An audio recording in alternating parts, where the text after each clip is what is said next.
Plenty more to come in sports, and including commentary of Ross County against Aberdeen. That's a 5:45 start. For now, we'll focus on the 3 o'clock kickoffs. It's open all mics. Let the madness begin. Chance! And it's a goal! Oh, what a goal! All the action from all the biggest games. Oh, it's the second goal!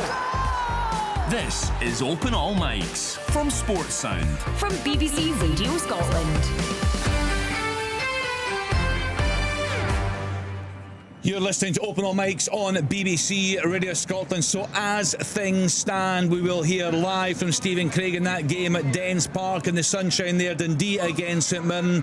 We will hear from Stephen again. He's with us in the studio. St Johnstone against Motherwell until we establish that line with Rory Loy. Ross County against Aberdeen. We're due to bring you commentary of that one. It's a 5:45 start there. Just a reminder, major technical difficulties this afternoon on Sports Sound.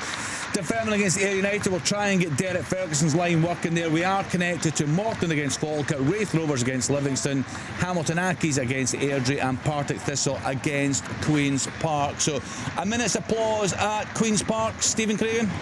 Dens Park, sorry, Stephen Craig. There's a minute's applause. It's for a member of staff behind the scenes who have lost their life, and that's everyone's standing just before the game. I have to say, there's a huge crowd in here this afternoon. Probably tells you all about what Dundee are doing, Kenny, and how good they're feeling about their side, and St Mirren fans have travelled their numbers up from Paisley. So yeah, just a minute's applause for a backroom member of staff. Yeah, it was a good point actually. Last week Rory Loy was in, and I was talking Billy about the race for third spot, Hearts or Aberdeen, and Rory was saying to me Dundee fans may think that they deserve to be in that conversation. Yeah, but then you lose the likes of McCowan, can be a blow, but Tony Docherty's been brilliant so far at finding replacements, putting a squad together, getting a healthy environment. You wouldn't rule them out. I think it's a big ask because of their budget, but you can see them being probably a top 16, you would have to say, the way they're going. It's imperative you got off to a good start and build that confidence, and you can see the other teams who are in Europe, they're kind of toiling just now. So go off to a good start and put the pressure on them. McCowan to Celtic. It's a very good. Sorry, Kenny, just to say we're having a minute's applause here at Caplow in salute of Martin Doak, who's tragically passed away at the age of just 60 this week. He played for Morton 317 times on 2 occasions.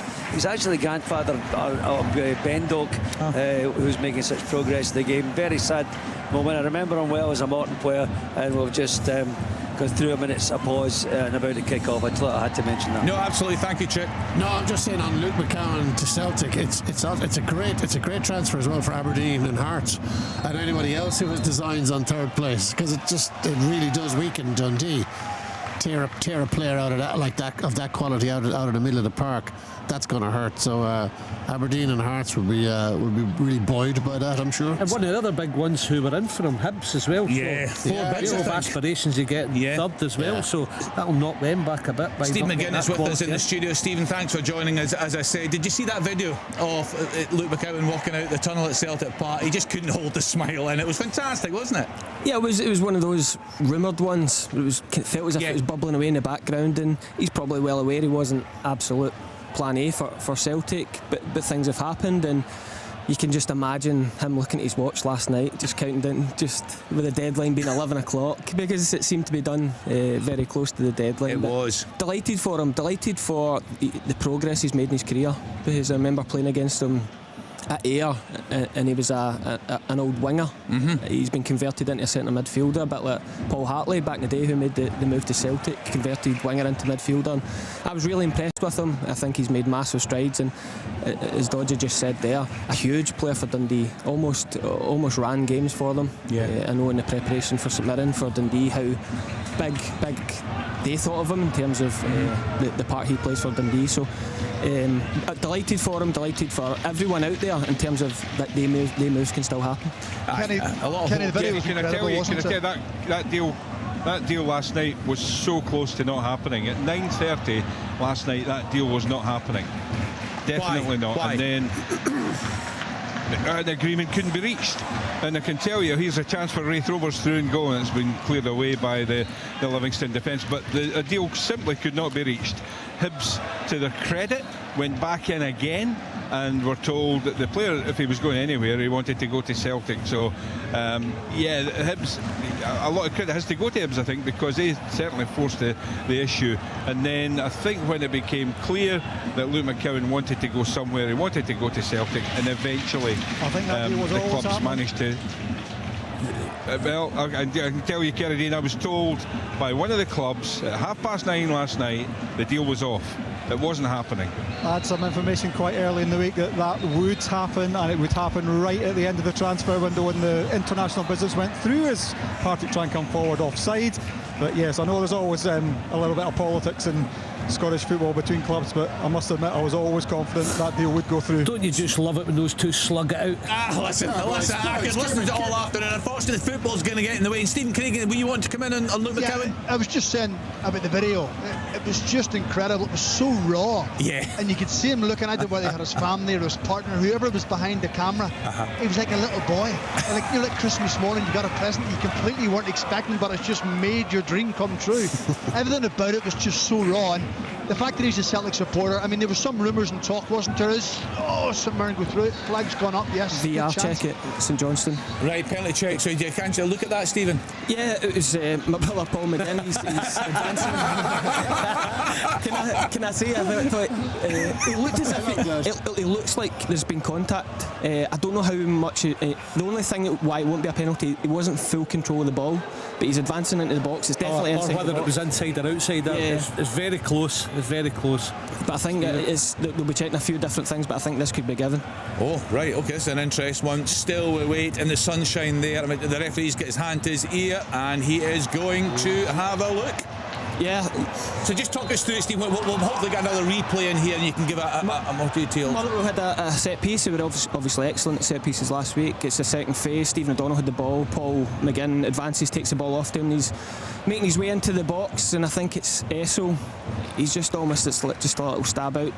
He's never going to get to the ball. I think if it's on the line, it's a penalty.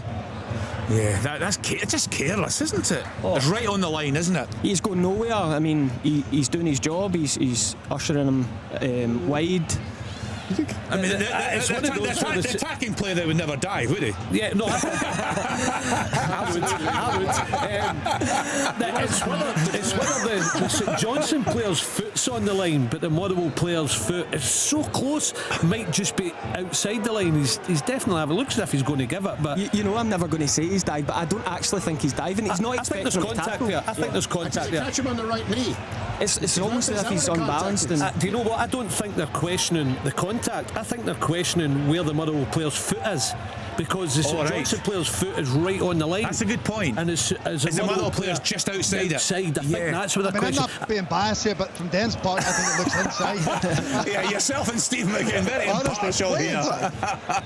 It's been a long time, Stephen Craig, to be honest. It's been a fair old while to have a look at this one. Well, it must be so close, because when it is like that, they have to be absolutely 100% sure with the decision they give. That the angle we're seeing, Stephen, there's no real evidence that it's not inside the box. I mean, both of their feet look as if they're touching the box. See, this is it now. Clear and obvious. That's not to me as clear and obvious. Play on. If you're not sure if the Motherwell player's foot's in, you can't get right, Dodgy, what are you doing? Your referee, what are you doing? He's made a decision. What you've seen, what he's seen, what are you doing? They've looked at it that many times. I don't think I'm like Tom. Is it clear and obvious that the Motherwell player's foot's inside or on the line? That means it'll be in the box. It's not clear, and I don't think they can give that if they're not clear about it. Looking at another angle now, still not sure. I think it's on the line. Do you think so? I think it's a foul. But where's the Motherwell? Where's Paul McGinn's foot there? That's the thing. It looks to me outside. Yeah, that's the problem. And it's so close, they are taking an absolute. This is the longest in ages. He must have looked at that 20, 25 times now. Here we've got another replay. Kenny, why has he looked at it 20, 25 times? Because I'm not sure. Yeah. So if they're not sure, they can't give it. There's contact. They've got to give a free kick outside the box for me here. I would love to hear the conversation right now with VAR room and the referee. I mean, it's tough, Stephen, isn't it? I mean, 10 minutes ago I was coming in to watch Goal, Partick Thistle! All right, Carradine. 1-0 to Partick, 10 minutes gone, corner from the right hand side, Kyle Turner, and I think it's Harry Milne that's got the header. We'll confirm that to you in a second, but 1-0 Partick Thistle in the Glasgow derby Great today. start for Chris Doolan's side. No penalty given. Obviously, what Dodds is saying is he's not seen enough. I was just saying, Why is he not giving a free kick though? That's the question. Why they must have decided it was inside the box, so then it's not enough to give a penalty. See when it's like that, Can't give a free kick. Can't give a free kick. Yeah, he can't give a free kick. Can't do it. Confirmed Harry Milne for Thistle. 1-0. Harry Milne, thanks to Carradine. So that is just on a quick look around. That is the first goal in Scotland this afternoon. It comes in the Championship. So early drama there. A big call from the referee. No penalty awarded to Motherwell. They're on the attack again right now. Let's get to Dens Park, the other game that kicked off at 3 o'clock in the top flight. Stephen Craigan is there for us. What's happening, Stephen? Ken, I've got to say it's a really competitive game. Simon Murray had a shot 4 or 5 minutes ago that was blocked over the top by Richard Taylor. Then St Mirren hit back almost immediately. It was Sean Mooney down the right-hand side, pulled a lovely ball across the box, but unfortunately for St Mirren, it just went behind Toyosu Olasanya. But it's really competitive. When you look at that, there's some real powerhouses on the pitch. There's a real physical presence about both sides. And I've got to say, it's the first time I've watched Billy Cometio, and what a size of boy he is. He's been aggressive a couple of times with Mikel Mandron. He's got close to Olasanya, so it's 0-0 at the minute. You then look at Scott Tiffany and the pace of Simon Murray. He's always a threat in behind. Alex Gogic and Richard Taylor, Marcus Fraser, if they give him any space at all, he's going to drive in behind and use that pace. But really competitive game, but 0-0. Stephen, I know he's not involved today. Your thoughts on the signing of Kevin Van Veen? Well, it depends what Kevin Van Veen you get. You know, he clearly wasn't fit last season for Kilmarnock when he went in there in the second half of the season. But Kevin Van Veen has got something that St Mirren lack, and I think it's a little bit of flair at the top end of the pitch. I think his game intelligence is very, very good. Right, Stephen. It's a Ross Sinclair own goal. I think they've changed the goalkeeper. He looked really uncertain with the first corner. Obviously just been put back into the team. He put it out for another corner. Andy Halliday puts it in another good area. He looks as if he's come to punch again. I don't know if Dan Casey's touched it, but from first look it looked as if Ross Sinclair's punched it back the way into his own goal. Well, what a start from Motherwell. Certainly pressing. Set piece as well. Yeah. I mean, if I was chatting to Stuart Kettlewell on Monday night, and he was just saying that they've got a lot of injury problems, but he was just saying he's very happy with the team are playing, and they were very, very good. Dan Casey touches it, so they're doing him a disservice. The keeper should have done better, should he not? You've got a problem once you start changing goalkeepers. Yes. Mistakes, the uncertainty it causes for both of them, and the corner before, you could see the St Johnstone players weren't happy with him just punching it out for another corner. It looked like an easy one he could have caught. Motherwell put it in the money again, and Dan Casey's got a touch. 1-0 Motherwell. Billy Dodds, if that's your keeper, you're livid, aren't you? Look as if I've been fired out of a cannon there. When he's never getting there though. No. And that's the problem. And Motherwell have worked in their free kicks. They've got plenty of bodies round them. Probably thought the other goalkeeper was going to play, and then they chose to change their goalkeeper, and Motherwell are still throwing crosses in on him, corners, and he's getting nowhere near it in case he gets there first. St Johnstone's record at home in the league is just dreadful. Is it 10 going into this? 10 without a win at home in the league going into this, which you think is a joint record? I was listening to Craig Levine. See that opening game on the Monday night against Aberdeen, and Craig Levine felt he played well. I didn't feel he played well that night. I thought until they got the own goal late on, they had a bit of a flourish, but they were obviously excellent. Kind of come on, a great result at Rugby Park. Yeah. Just to give you some score lines coming in: Dumbarton 0, Kelty Hearts 1, Luke McCarville on 10 minutes there. Nottingham Forest 1, Wolves 1, Bellegarde equalising for Wolves on 12 minutes. Stennismuir 1, Annan Athletic 0, Kinley Billam on 12 minutes. Edinburgh City 0, Peterhead 1, Rory McAllister with that goal on 12 minutes, and confirmation St Johnstone 0, Motherwell 1, Dan Casey on 11 minutes, and East Fife 1, Clyde 0. My goodness, man scores a lot of goals. Nathan Austin with that goal on 13 minutes. Billy, your thoughts on Kevin Van Veen? There's no doubt that the quality is there, but he's obviously not been doing something right. He came across the command, didn't get a look in. But you would think if anyone can get him ticking, it's Stephen Robinson. For Livingston. Oh! Yes, what a magnificent save that was by Kevin Dabrowski in the Wraith Rovers goal. It was a breakaway. Wraith have been on top.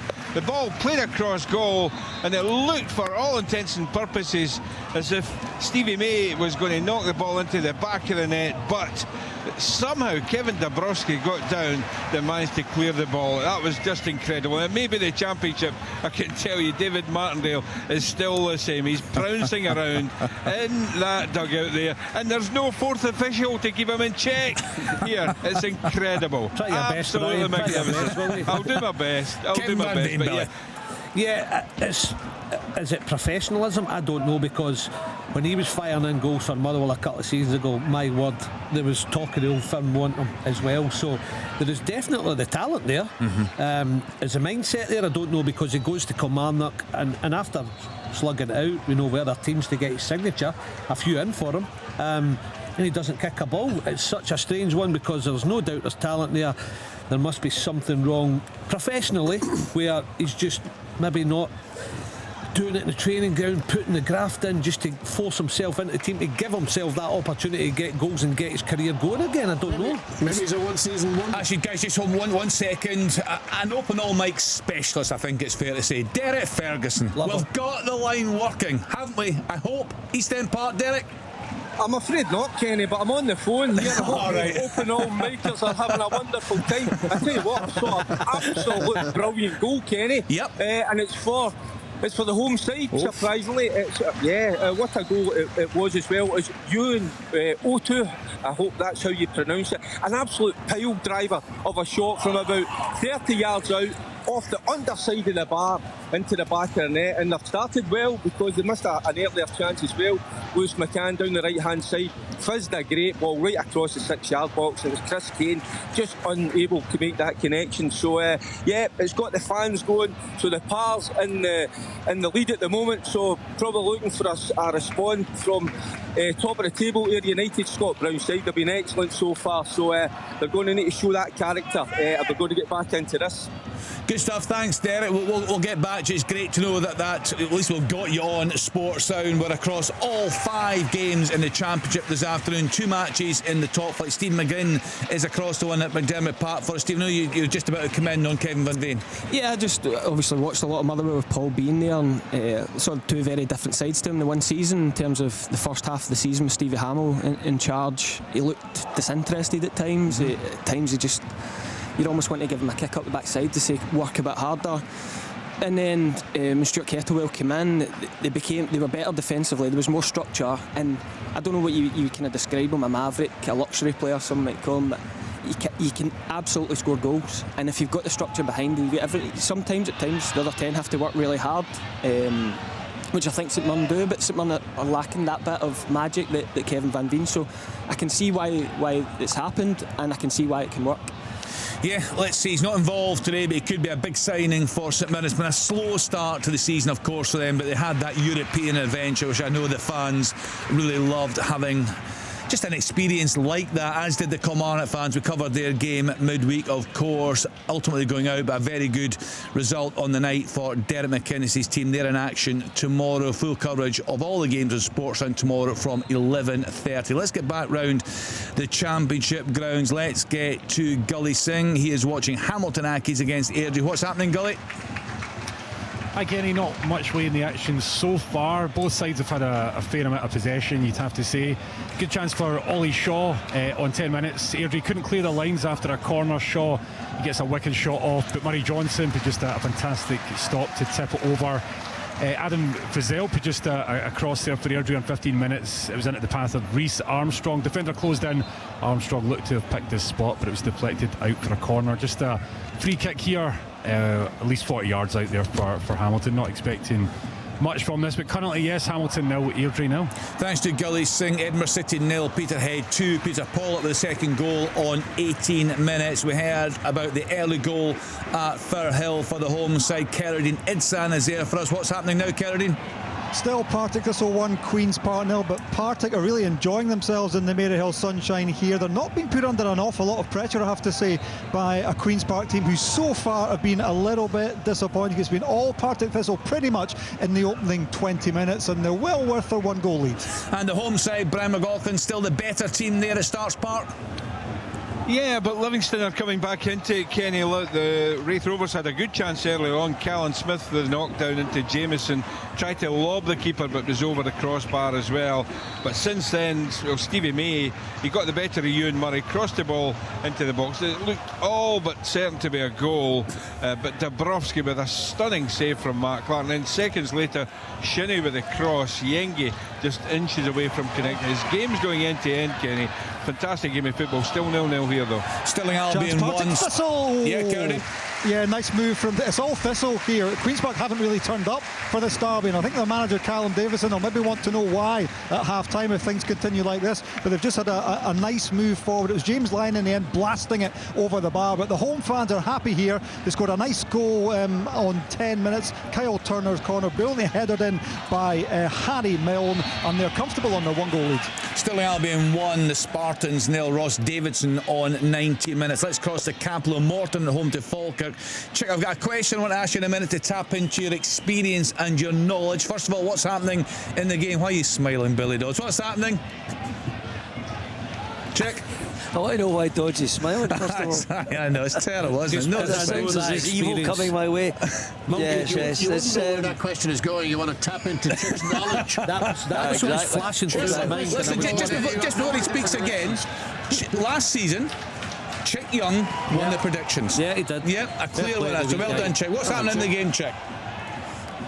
It's entertaining. It's still 0-0 between Morton and Falkirk, and some sweet football being played from both teams. And a touch of Ali Crawford, all the experience he's had is just a delight in the middle of the park for Morton, creating 1 or 2 packs on a free kick outside the box at the moment. The football's terrific. We haven't had any real serious business for Gary Woods or Nicky Hogarth to perform in this early spell. Free kick is whipped out. It's a great one. It's a goal. It's a goal. Morton have scored. Free kick in from Ali Crawford. Jet went for it. Someone else could have headed it. I'll confirm that score in a minute. I don't think it's J. Emmanuel Thomas, but Morton had a head.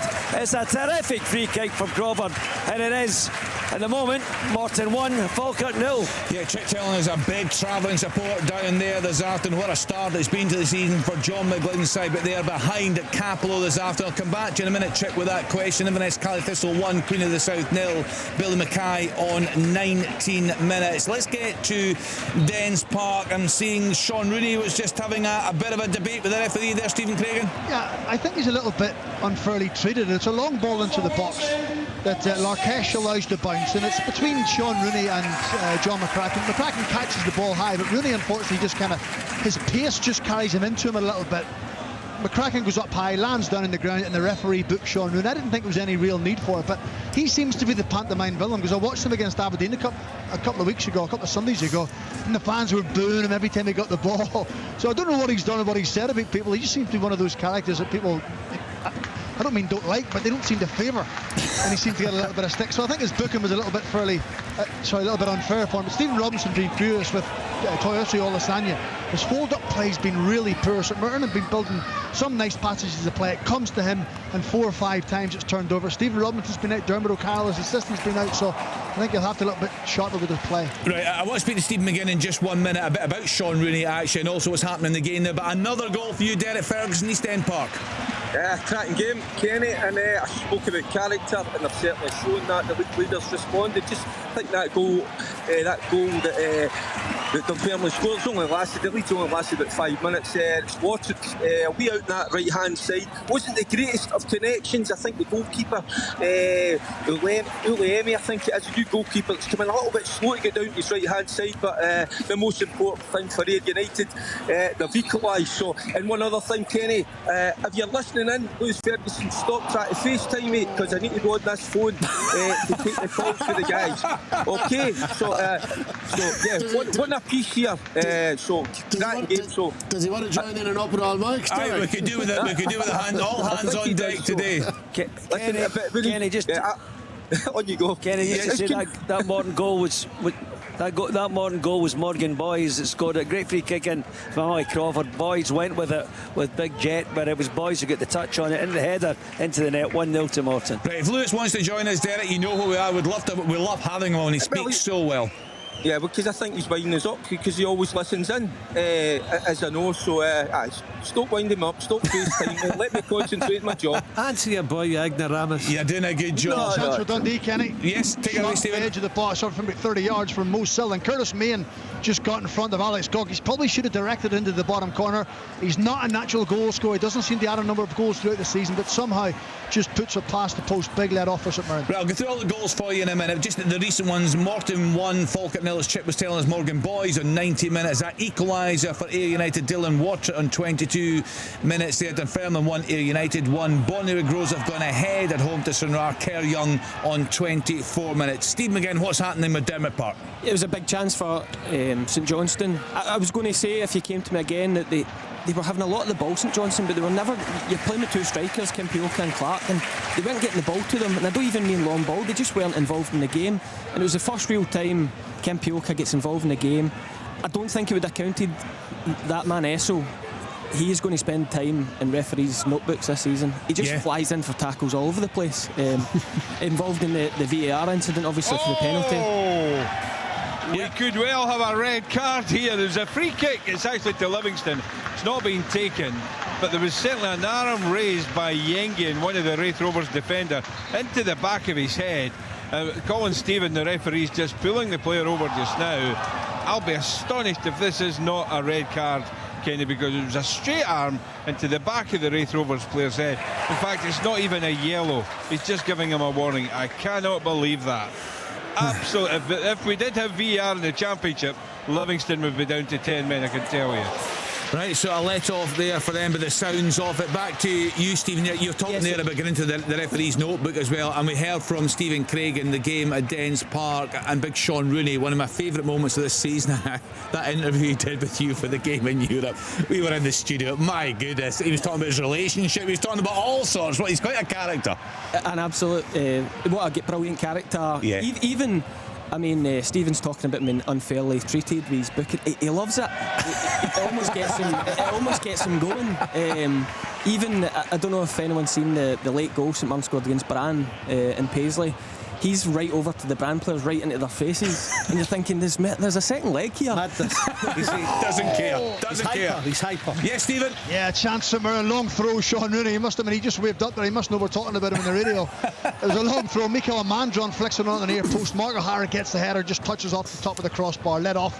Still 0-0. Leicester City 0, Aston Villa 1. Amadou Onana with that goal on 28 minutes. So before we go around the grounds again, I say that back to that question I've got for Chick, just to confirm the latest scores for you across the country this afternoon. So looking just the two games in the top flight kicking off at 3 o'clock. Dundee 0, St Mirren 0, St Johnstone 0, Motherwell 1. That goal coming in the 11th minute from Dan Casey. Certainly there was a big error from the home goalkeeper there. Into the Championship this afternoon, Dunfermline 1, Ayr United 1, Hamilton Accies 0, Airdrie 0, Morton 1, Falkirk 0, Partick Thistle 1, Queen's Park 0, Wraith Rovers 0, Livingston 0 in League One this afternoon. Arbroath 0, Alloa 0, Cove Rangers 0, Montrose 0, Dumbarton 0, Kelty Hearts 1, Inverness Cali Thistle 1, Queen of the South 0. Yeah, go. Well, Doherty Olasanya has been getting dog's abuse from the St Mirren benches. Hold up play, just his all-round game hasn't been good, but the one moment he comes alive, it's a long ball over the top. Portales tries to kick it clear. Olasanya gambles, he goes with his head, he wins the ball, takes it into the box, and he slots it under John McCracken to give the visitors the lead. So it just shows you with centre forwards, you don't have to be involved in the play, just do what you do, put the ball in the back of the net, and the Saints lead by 1 goal to 0. Check. It's an absolute replica of Morton's first goal. Ali Crawford's free kicks are deadly. He swept it away to the first post. There's a couple of touches. The ball's pushed over the line. Again, I'll have to settle on the goal scorer, but it's definitely 2-0 to Morton. And again, the architect is Ali Crawford. Absolutely brilliant free kicks. And it is Morton 2, Falkirk 0. Real shock in the cards there. Billy Dodge, you've had a look there at the goal at Dens. Yeah, it's terrible defending. Yeah, he's got to deal deal with early. See, when you know you're playing against somebody with pace, Stephen knows you let it bounce, you're in trouble, and that's exactly what Portales does. He could have gone and maybe gone for it and challenged when it was in the air with his head. He lets it come over his shoulder, bounce, and then he's in trouble. Olasanya gets there first and then slots it through the goalkeeper's legs. He does brilliant, Olasanya. That's the bit that's missing from his game, that composure. Yeah. I mean, you see that and you think, wow, because he's got everything else. He's such a handful, but at times he just lashes at things. There's so much control in that, and really good finish. The two away sides ahead in the two games in the top flight. I was just running through the scores. I'll go back through League One for you. Broth 0, Alloa 0, Cove Rangers 0, Montrose 0, Dumbarton 0, Kelty Hearts 1, Inverness Cally Thistle 1, Queen of the South 0, Billy Mackay with that goal, Stenhouse Muir 1, Annan Athletic 0. In League 2, Bonnyrigg Groves 1, Stranraer 0, East Fife 2, Clyde 0, Edinburgh City 0, Peterhead 2, Forfar 0, Elgin City 0, Stirling Albion 1, Spartans 0. In Liverpool, there was a lunchtime kick-off, 1 apiece at finish. Arsenal against Brighton. Declan Rice was sent off there for Arsenal when they were 1 goal up. Brentford 0, Southampton 0, Everton 0, Bournemouth 0, Ipswich Town 1, Fulham 0, Leicester City 0, Aston Villa 1, Forest 1, Wolves 1. 5:30 start, West Ham at home to Manchester City. Was that you, Chick? Yeah, it was. This is brilliant, this game. Incidentally, the second goal scorer was Jack Baird for Morton. Again, the alley covered free kick. We've just had a booking for Owen Moffat, who's running riot down the left wing for Morton. And I think Falkirk getting a little bit frustrated from them. They've had a couple of bad challenges, and he just reacted to one there, got himself a yellow card. Brilliant entertainment, this Kenny. Great atmosphere inside Capello, and Morton stunning. Well, as I tip Falkirk for among the promotion favourites. And that backed you up. It was going through my mind, boys. Chick, here's my question for you. We had Neil Doncaster in earlier on, and we're getting his thoughts on any talk at all of an expanded top flight. That was the definitely thing we asked listeners last week what they would like to see they thought would improve Scottish football. Most of them said that. You'll have seen various different league formations throughout your long and illustrious career in sports broadcasting. What do you think would work best in Scottish football? Well, I go back to the days when we had 18 teams in the top division, which really didn't work.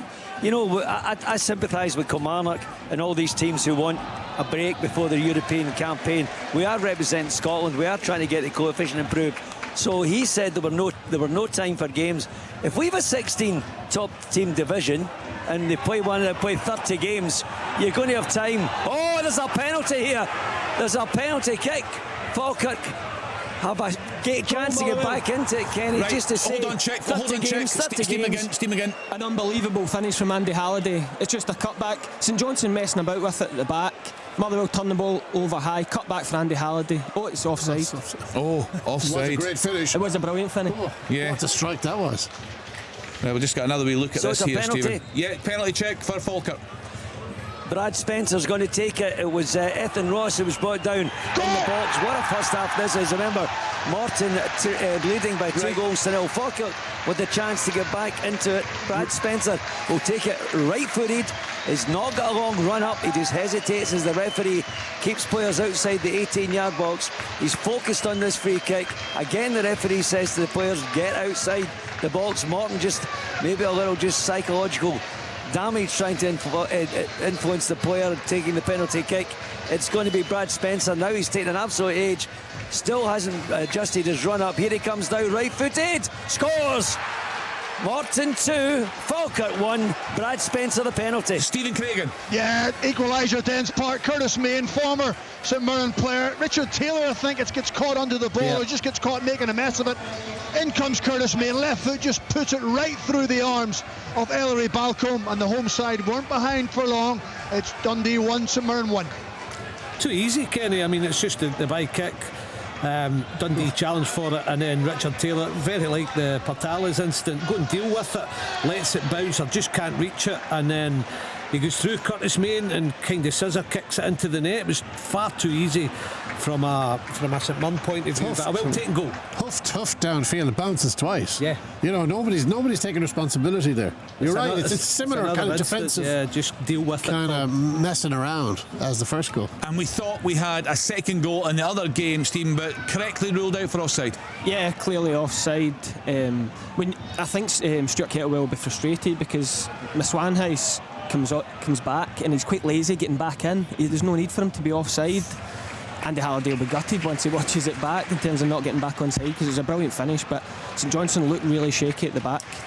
And I think even, you make big calls, you change the goalkeeper, sometimes that can cause it. Yeah. There seems to be balls in behind where they're not sure if Sinclair's going to come out for it, so Motherwell capitalising and they're on top. Yeah, he was asked about that pre-match, Craig Levein, and there clearly was a goalkeeping error last weekend in the game at Tannadice. Stennismuir 2 and Athletic 0. Michael Anderson on 31 minutes. Just check, I'll try and get in here. I want Stephen's thoughts this as a player. You think a 16-team league, Chick, is that what you're saying? Well, I was listening to what we were saying earlier in the programme, and if you can't find space for games, that's because we're playing too many games. 38 for the top teams, go back to 30 and you've got plenty of room to take days off, weekends off before European ties. I mean, I was anti the current setup. I didn't like the split, but actually I have warmed to it. I think it's a great thing. Yeah. But if you're going to try and accommodate players, you have to adjust the whole league season, and they won't do it, Kenny. Why? Because of income from 4 Old Firm games a year, 4 Dundee derbies, 4 Edinburgh derbies. There's your simple answer. You can say that it's right to do it, but business will dictate ever, and money will be king. Yeah, Chick, I always, as a player, I hated the playing 4 teams every season. I loved going down to England. It was so refreshing. You never played the same teams. Mm-hmm. But the crowds are up. The league's really competitive. We're getting to the end of the season. Everyone's playing for something with the introduction of the playoffs. The extra European place has been amazing. I think the league's really healthy. The only bit I don't like, and I think would come from it, we need to, what is the priorities? Because right now the crowds are great, the competition's good, everything I think is ticking a little bit. The only thing is the young players. We're not playing enough players. That is the one big thing. If a country, we want to produce more young players, we have to make the league bigger, because at this moment jobs are on the line, because all the time, because you're always playing for something. You could be challenging for Europe and trying to stay up. So are you going to take the risk where you put in a young player that's going to cost you 4 or 5 goals a season? Because I cost goals when I was a young player. Well, I still cost goals when I was older, but as a young player, you get bullied at times. Yeah. You do cost goals, but you learn from it. So it's hard to get the balance, because I think the league right now is as healthy as it ever. So many pros and cons. I think that if you made it 16 or 18 or whatever, that managers would still be cautious about playing young players, because the percentage-wise they wouldn't be as cautious. That was my point. I think they would, Dudley. Nah, I'm telling you. I think they'd be as cautious because they want to get as high up the table, and it's not, they're not going to say like, oh, I'm going to put in 3 kids. Take it from experience. Because this game doesn't matter. We can afford to lose this one. No manager thinks like that. Tom, I'm with you. I think you're spot on that. Managers, let's be honest, they're out for themselves, because they know they have to keep themselves in a job, and the way they keep themselves in a job is about winning games. If you're a football club and you're aligned from top to bottom and your aim is to play young players, you have to go and recruit a manager who has a history and a past of playing young players. You can't expect experienced managers to change, or managers who are looking to get themselves a move down to England or to a bigger club, because the only way they'll get that is by winning games of football, building their own profile, and that's how it goes. So unless a young player is a shining light and really standing out, I'm not saying I agree with it. I absolutely don't agree with it. However, I understand it. I understand why they do it, because it's easy to sit here, strike a balance. Put yourself in their position, Dodgy. You know yourself, and it's easier to go with an older one or someone a bit older. And do you know what? Football isn't the only profession that does that. It's not the only one. That's just what we're talking about. Lots of professions go with more experienced players than younger people. It's just football's in the spotlight. You're right to an extent, Craigs, but I'm telling you, there's managers out there who like to strike the balance, like to get the experienced players in and bring young players through. It's not just as black and white as, well, I coach where I only play experience, and I coach where I'm recruited to just bring young boys through, because you don't get that time. I think there's a balance to be struck, and some managers are like that. That's a goal. Sorry, Dodge, I've got to come in. Mikel Mandron had a shot from about 25 yards a couple of minutes ago, and it went tamely into the hands of John McCracken. Well, this time he's caught it on a half volley, left foot, outside of his left foot, probably 30 yards out, and it's nestled into the bottom corner. What a finish, Mikel Mandron. Stephen Robinson now is delighted. His 2 centre forwards have both scored this afternoon. It's Dundee 1, St Mirren 2. I'm sorry, we're laughing, Stephen. Just seen a close-up of Tony Docherty going absolutely nuts. I don't think. I mean, you can't take anything away from the strike. Craigs is right. I mean, it's left foot. They've got a great record there, St Mirren recently as well, and they've gone up there, big healthy crowd again. But I think he's unhappy with his defence, where they don't clear it properly, and then they let him come off and don't get close to him. But my word, he's still got so much to do. He's 25 yards out. I'm doing my usual. Could the keeper have done better here? Have a look who's behind the goal. You're harsh. That is Stephen. That's a great strike. I'm going to Stephen McGinn's going to get me any back up. That's a great strike. Why is it always the keeper that gets the blame? And the producer's just shouted my ear, no way. It's a brilliant strike. Why is it always the keeper that gets the blame, rather than the defender who it's a brilliant strike. Puts in a lousy header. Because he's cut across. He's cut across. I understand why you asked the question, but when you saw the replay, I think you just sat back there seeing shrunk. He knew he'd made a mess of it, Dodgy, didn't he? I'll just get back. I'll get back to reading the scores. Honestly, what a blunder! Mandarum with that goal there on 36 minutes. Check. Yeah, what a game this is. This is magnificent. There's a penalty claim for Morton. I thought they had a good case. Michael Garrity, he broke into the 18-yard box. He's inside the area and he's dragged to the ground. The referee was right beside it, to be fair. With play on, Falkirk got away with one there. This is just going from end to end. Here's another chance for Falkirk. They trail by 2-1. Listen, I'll take this every day of the week. Sun shining, green up. Great game, great surface. We got that right. We cleaned up the playing surfaces in Scotland. We got that one right.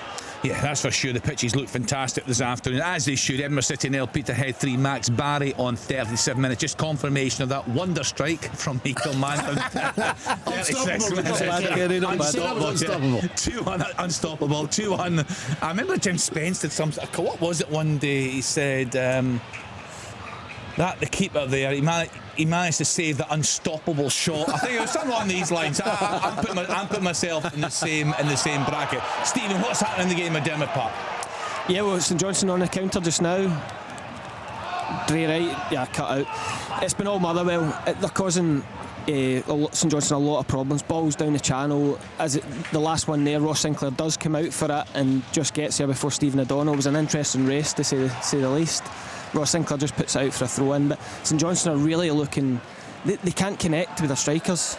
You're playing two strikers, and there's a lot to be said for it. I always quite like playing with two strikers, but they just aren't getting them in the game at all. And it's so comfortable for Motherwell. Liam Gordon going back to St Johnstone, he's enjoying his return. He's just mopping up everything. On young players, I think every club should be asked, why aren't you playing young players? And the answer normally would be, well, we don't think they're ready, or they're just not good enough. Next question is, why aren't they ready, and why aren't they good enough? And that's where Scottish football needs to get to. Needs to get in there. That gap I was talking about last week. How do you get there? That's what you need to solve. We're all right. There's a bit of everything, but it has to be bridged, and nobody's addressing that. We had this conversation 15 years ago in Sports Sound, and nothing has changed. And this report from the SFA, and it's a terrific report, and I would encourage everyone to read it. There's loads of stuff in it. It's over 100 pages. It's going to gather dust just like the other ones. We're going to do more on it, because that's my prediction. The interaction from the pundits last week, and a lot of people messaged from within the game enjoying the debate and said there's more to be said. We're going to try and put, I think, as things stand right now, a podcast together on that. I think it'll get good numbers. I think it's a number of podcasts, to be honest. I think you're right. Do you know what, Tom? I was trying to remember the name earlier on, because I said I was chatting to James Grady, who works now for the SFA, and we were talking about, we put this to Neil Doncaster, with a quota system, what you have to have so many under 21 Scottish players on the bench, and he said it didn't work. Stephen McGinn, you can give us your thoughts on this. And the player he was talking about was Dean Campbell at Aberdeen. Said a talented young boy, but it was a box ticking exercise. He sat on the bench week in, week out, never got on, and his development was hindered as a result. I mean, what are your thoughts, say, Stephen, on a quota system? Yeah, I mean, I was a benefactor of it in terms of it was a under 21 rule. You had to have 3 in your match squad, so I used to sit on the bench. I ended up getting on the pitch. We were playing up at Inverness, and he just threw me on one day. Gus McPherson, we were getting beat 2-0. I think I played a part in Kurt Broadfoot's goal to bring them back, but because you'd been on and actually showed you can be competitive. Up until that point, I was just ticking the box. But then, because I was on the bench and he just threw me on, he actually went, oh, he's okay. I I made my debut a few weeks later. Oh, great. Yeah, so it helped me. At times you do sit there and you think, you're picking up the bonus and stuff like that, and saying you've seen your players missing out and saying, why is he on the bench? He's just ticking the box. But ultimately, I got on the pitch, I made my debut just because we're losing the game. The manager was frustrated with older players and just went, go and run so about. It can work. So the manager took the chance, and but Stephen's right, he got the opportunity where a lot of the young boys don't go on the pitch. That's where the gap has to be. They're not playing any football. They're not playing for their under 18s, which is not good enough league, and they're also not getting football on the pitch as a sub. Yeah, it's only a box-ticking exercise if a manager decides it's a box-ticking exercise. You know, give the young guy a chance. Dean Campbell, how does he know he's not going to be good enough? You've got to look at the league again, Tom, because why should the young manager or a manager give the young boy a chance when there's 10 teams in your league and you've 1/10 of a chance of going down? It's cutthroat. That we can't.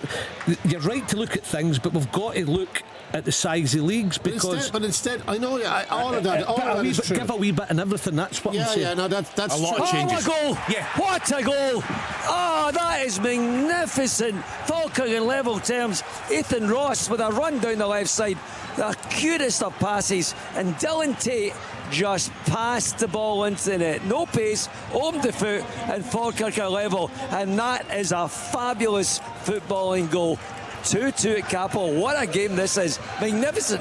Yeah, it sounds an absolute belter down there, you would have to say. And just one thing, just on one other thing, Stephen Craigan's at Dens Park for us. A good game there, Stephen. Half-time, Partick Thistle 1, Queen's Park 0. Thanks, Cerdine. Stephen, we're asking about the potential for clubs to ask for a postponement when they're involved in European fixtures. Atom and we fell up to the game at Pittodrie. St Mirren were battered there on the Sunday after playing in Europe. You look at them today and they look back to their old self, Stephen. They do, because they've had 2 full weeks of training. Of course,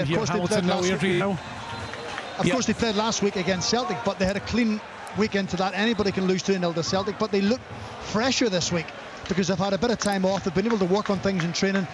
That has to be put in at the start of the season, Kenny. Whether each team gets one postponement if you're in Europe, you get a chance to postpone one game or knock it back a few weeks for one game, then something has to come into it. But I think it's hard to make 3 or 4 days before the game kicks off. It has to be something that's set in stone before the season kicks off. Everyone knows the understanding, the boundaries and what they can and can't do. But you're right, I think it would have been fair to give Kilmarnock a break. I think it would have been fair to give St Mirren a break, because we want their clubs to progress in Europe and do better. I think it's hard though, Stephen. I mean, and that's what everybody wants.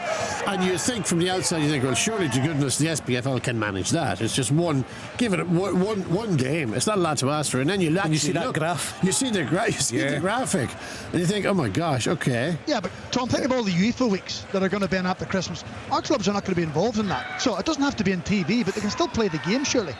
I mean, do you know an example in Northern Ireland, Kenny? The Northern Irish League's into their 5th game today, and Larne, who qualified for the Conference League on Thursday night, still haven't played a league game. All the clubs said, put your games off, put them off as long as you want, you can play them whenever. So they're going to have a backlog of fixtures, but it's allowed them to progress. So they haven't played a league game yet. Everyone else has played 5. They've been playing Thursday, and they qualified for the European. I think the 2 domestic cup competitions, Stephen, they have that as well, do they? Yeah, over there they've got 4. I mentioned that, Chris, but Neil Doncaster wasn't having that at all, wasn't. But no. I agree with you. They clearly have kind of supportive clubs there, Stephen. Yes, you know exactly. But they also know that they're a long season. I'm not sure that goodwill exists in Scotland. No, of course it does. Tim's got a point as well, because it's the amount of games in the bigger league that we play too many, so we're not leaving ourselves room for a wee bit of manoeuvring along the line. Have 12 top teams in the league as well. So a wee bit of everything's got to give Stephen McGinn came up with the right word there. Priorities. It's about, what do we want? Do we want our teams to be successful in Europe? We'll give them a chance, and there's a way to do it. If that's not your priority, we don't care. That's a magnificent example that you've talked about, Stephen, in Northern Ireland. Yeah. And we've got to look at a bigger game and say we want our clubs to progress in Europe. We want to give Kilmarnock and St Mirren a leg up, and indeed all the other teams that have played. That goes for Rangers and Celtic and their European campaigns as well, and Hearts. Because it could be St Mirren this year, it could be Kilmarnock next season, it could be Aberdeen the following season, and somewhere along the line, if you're successful, you get that benefit. You two are correct, but it's a non-starter, because you said it a few moments ago, Chick.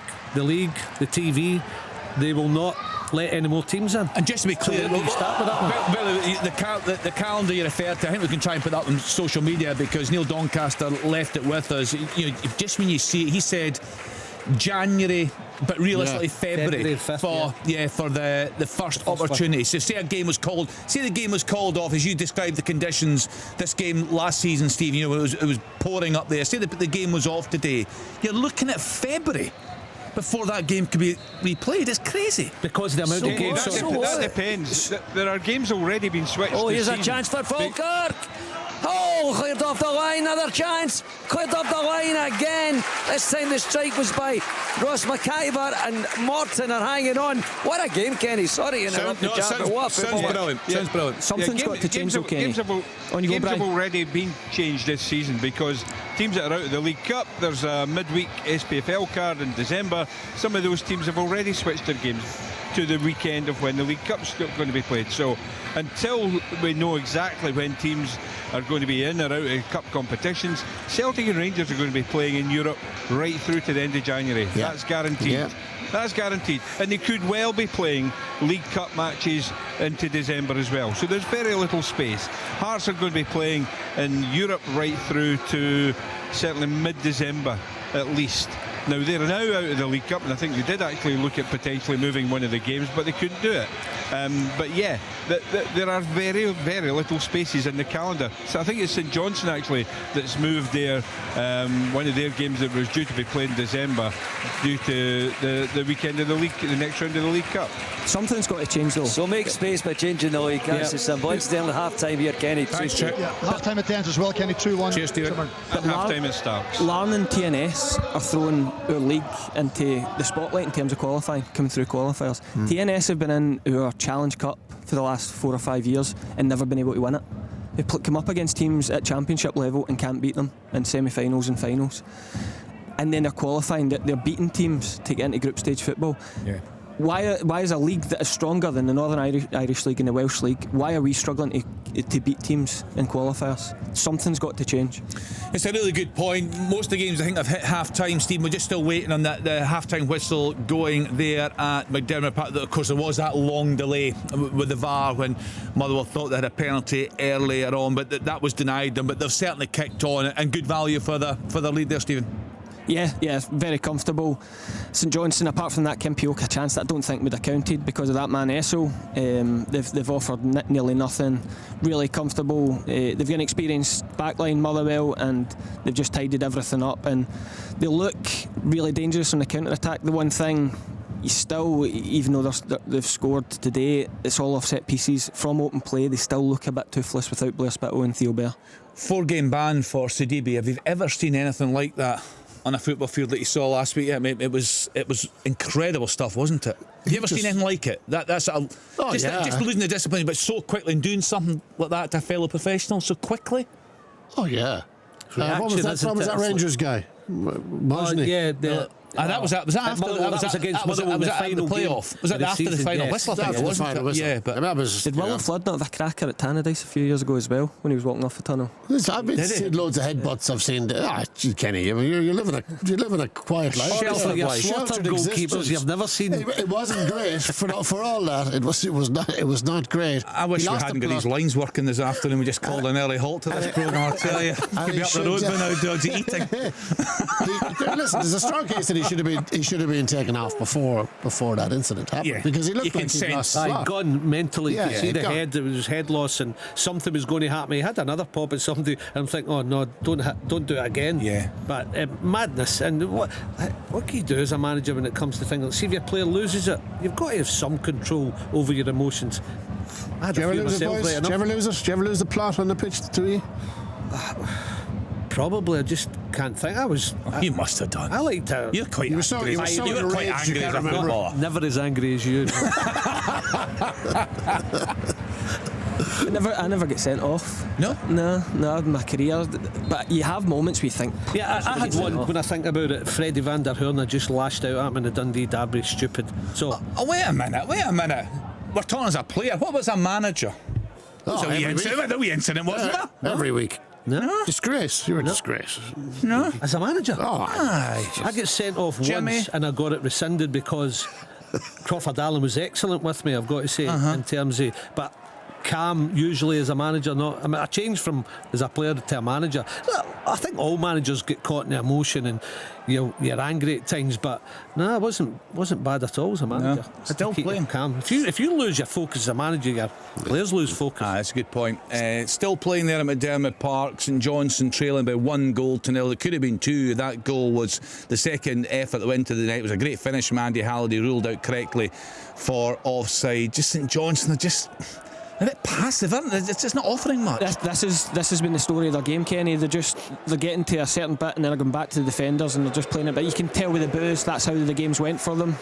Nothing productive at all. As I said, not getting the strikers involved, and Motherwell really comfortable 1-0 victory, 1-0 lead at half time. Yeah, we'll get round the grounds in the second half and open all mics coming up just after 4 o'clock. And don't forget, 5:45 start in Dingwall this evening. Aberdeen going for their 9th straight victory under their new manager. They're away at Ross County. So plenty more to come on BBC Radio Scotland.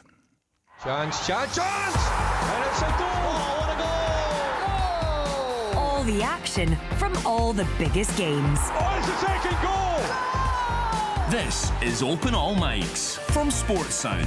From BBC Radio Scotland.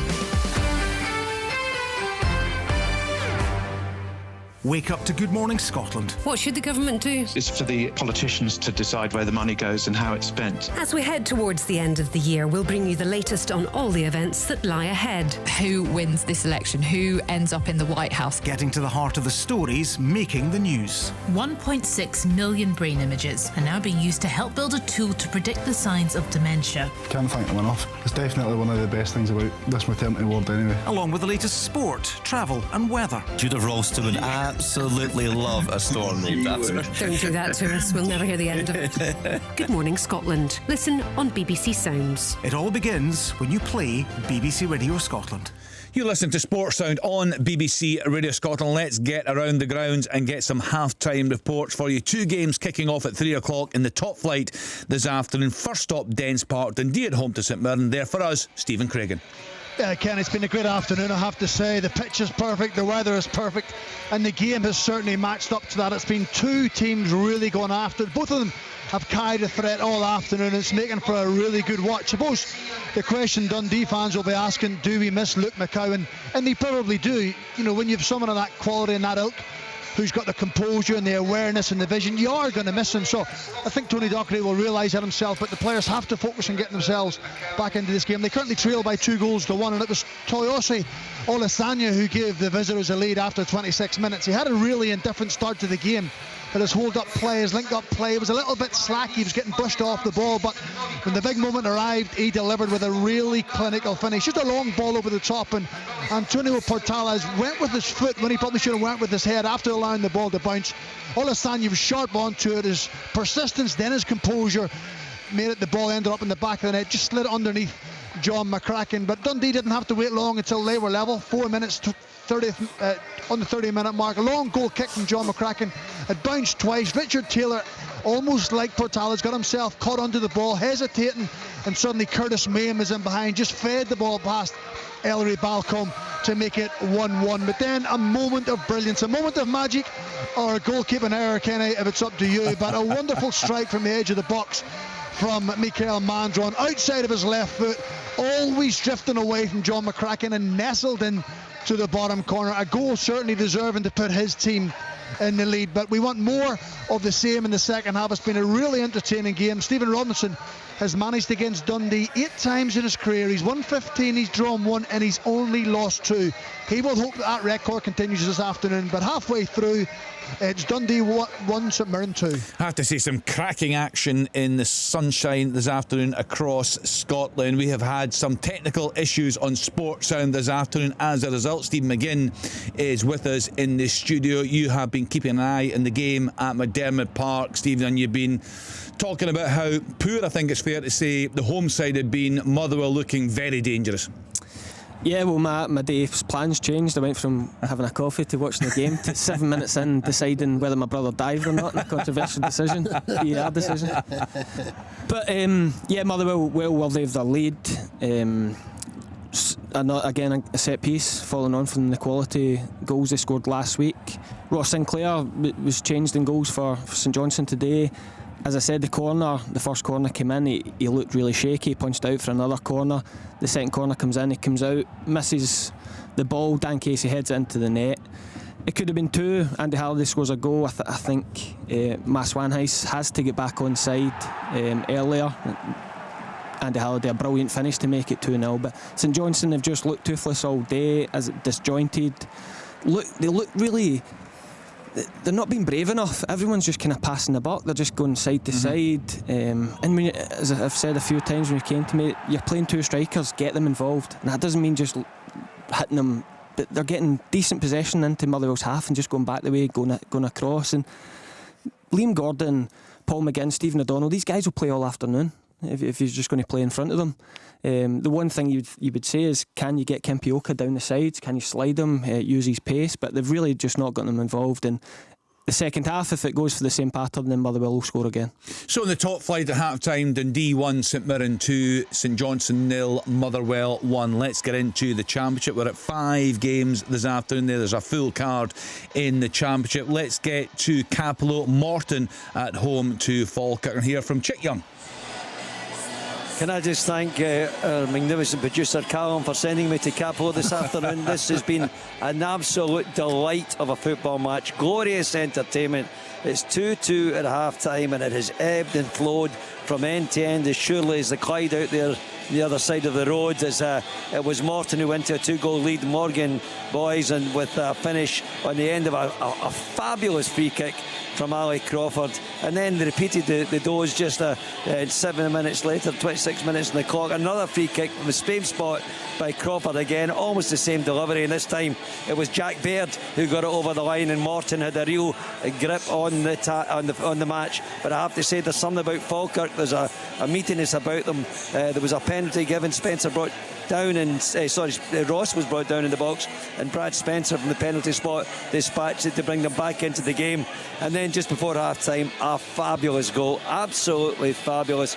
I doubt you'll see a finer one around Europe this season. Seriously, Ethan Ross, electric pace down the left hand side, the cutest of passes inside to Tate. Dylan Tate just looked at it, took a touch and passed it, rolled it beyond the goalkeeper Gary Woods and into the Morton goal. It was a wonderful piece of football, great vision, really was. Great goal by Falkirk. They're back in this, and it's got the anything can happen feel about it in the second half. But I tell you, what a football match, worth watching. Terrific. Half time at Capello. Morton 2, Falkirk 2. Good stuff. Thanks to Chick Young. Sounds an absolute cracker there. Let's now get to Starks Park. Raith Rovers at home to Livingston, and hear from Brian McLaughlin. Yeah, 0-0 here, Kenny. A very open game, certainly in the first part of the first half anyway. Raith Rovers started the game on the front foot. Callum Smith with a knockdown into the path of new signing Lewis Jameson. He flicked the ball over the goalkeeper, but sadly for the new Raith striker, it also drifted over the crossbar. Livingston certainly came into the game. Stevie May down the right hand side, a wonderful ball into the box, beat Ewan Murray, and it all looked certain for Matthew Clark to score. However, a magnificent diving save by Kevin Dabrowski kept the Raith goal intact. And then seconds later, it was Andrew Shinnie with a cross. Teddy Yengi inches away from connecting. Raith Rovers finishing just as stronger though. Lewis Stevenson with a good cross deep to the back post. Callum Smith though just over the crossbar. The team's just coming out for the second half here at Starks Park. It's Raith Rovers 0, Livingston 0. Thanks to Brian McLaughlin. Next stop, East End Park. Dunfermline at home to Ayr United. Let's hear from Derek Ferguson. Team's just taken to the park for the second half. It's what a piece here at the moment. It was a good start to the game for James McPake's side, Kenny, taking the lead off the league leaders. Not surprisingly taking the lead, it was the goal came in 15 minutes. It was Ewan O2 smashing a shot from about 25 yards off the underside of the bar into the back of the net to go 1-0 up. Dylan waited for Ayr United, levelled the game on 22 minutes. Not the greatest of strikes, I've got to say, beating the keeper down to his left-hand side. Maybe the keeper should have done a little bit better. But Scott Brown's side gradually started to dominate the game, and they went close at 31 minutes. Ben Dempsey with a thumping drive from distance just missing inches over the bar. But the home side started to come back into the game just before the break. It was Lewis McCann, a free kick. It was a beauty as well. The goalkeeper given a big target to hit, but I think the keeper knew exactly what he was doing to expertly get across and palm the ball away to safety. So very competitive, good stuff here at East End Park. It's Dunfermline 1, Ayr United 1. Thanks to Derek Ferguson. Again, apologies for the quality of the line there. Derek doing it on his phone. Some technical issues on Sports Sound this afternoon. Let's get to Hamilton Accies against Airdrie and hear from Gully Singh. Yes, Kenny, finally we have a goal actually in the last minute or so. Ollie Shaw, it was a mix-up in the Airdrie defence. They couldn't clear the lines. Shaw was onto it. He put it in the bottom right-hand corner. But before that, we were screaming out for quality. The first half couldn't come to a close soon enough. Two early efforts from Hamilton. Jamie Burjones, his hit from outside the box took a deflection. Ollie Shaw went close. A shot inside the box. Plenty of power. Parried over by Murray Johnson. And up the other end, Adam Frizzell's cross lead into the path of Rhys Armstrong. The defender closed in. Armstrong looked to have picked the spot. It was deflected out for a corner. There was two consecutive bookings for Airdrie. Dylan McDonald on Barry Maguire. Rhys Armstrong then clattered Scott Martin. The Hamilton bench were up off their seats. Airdrie then on the front foot towards the end of the first half. Adam Frizzell had a shot just wide of the right hand post. But the closest chance of the first half there, Lewis McGrattan, he found some space, he got to the byline, cut it back. Ben Wilson's snapshot almost spilled by Charlie Albinson in the Accies goal, but the keeper done enough.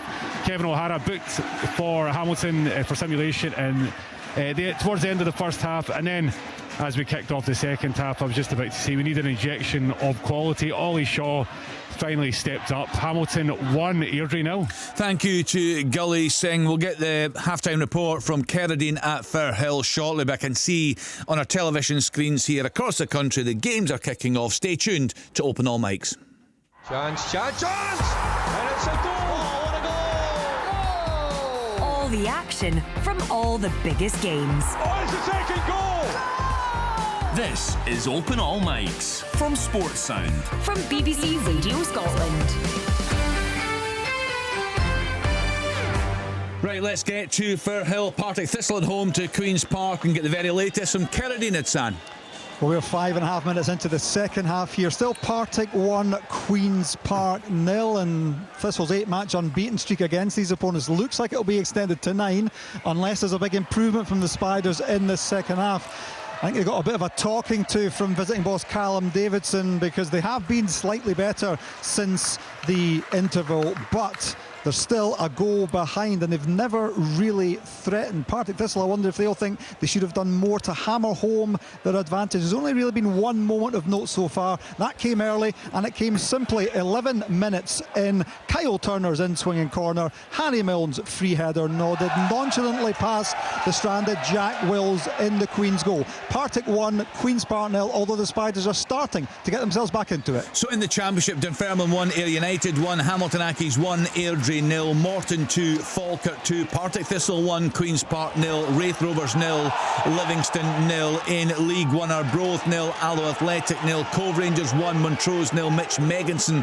has just scored for Paul Hartley's side. Dumbarton 1, Kelty Hearts 1, Inverness Cally Thistle 1, Queen of the South 0, Stenhousemuir 2, Annan Athletic 1. In League 2, Bonnyrigg 2, Stranraer 0, East Fife 3, Clyde 1, Edinburgh City 0, Peterhead 4, Forfar Athletic 0, Elgin City 0, Stirling Albion 1, Spartans 0. In England, the lunchtime kick-off finish: Arsenal 1, Brighton 1. The 3 o'clock games: Brentford 1, Southampton 0, Everton 0, Bournemouth 0, Ipswich Town 1, Fulham 1, Leicester City 0, Aston Villa 1, Nottingham Forest 1, Wolves 1. 5:30 start, West Ham United at home to Manchester City, and a reminder, 5:45 start in Dingwall. Full coverage to come of Ross County against Aberdeen. County been struggling in the early part of the campaign. In contrast, the Dons have been absolutely flying. I'm getting a lot of grief, I have to say, for my comments on the goalkeeper. Stephen Thompson, just leave my phone, has given me a very unpleasant one there, I have to say.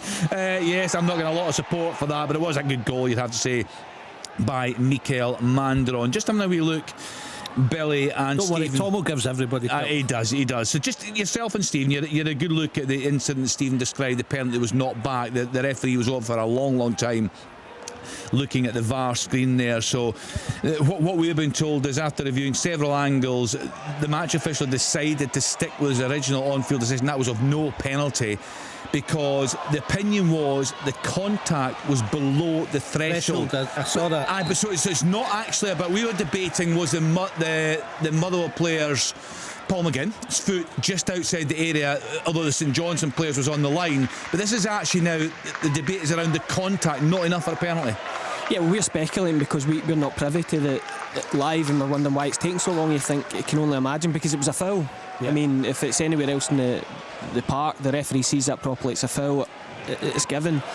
So yeah, that clears it up, but confirms that it was inside the box as well. If they didn't give it, just because no that's contact. why I was saying I thought they'd given the foul and didn't realise they'd given nothing.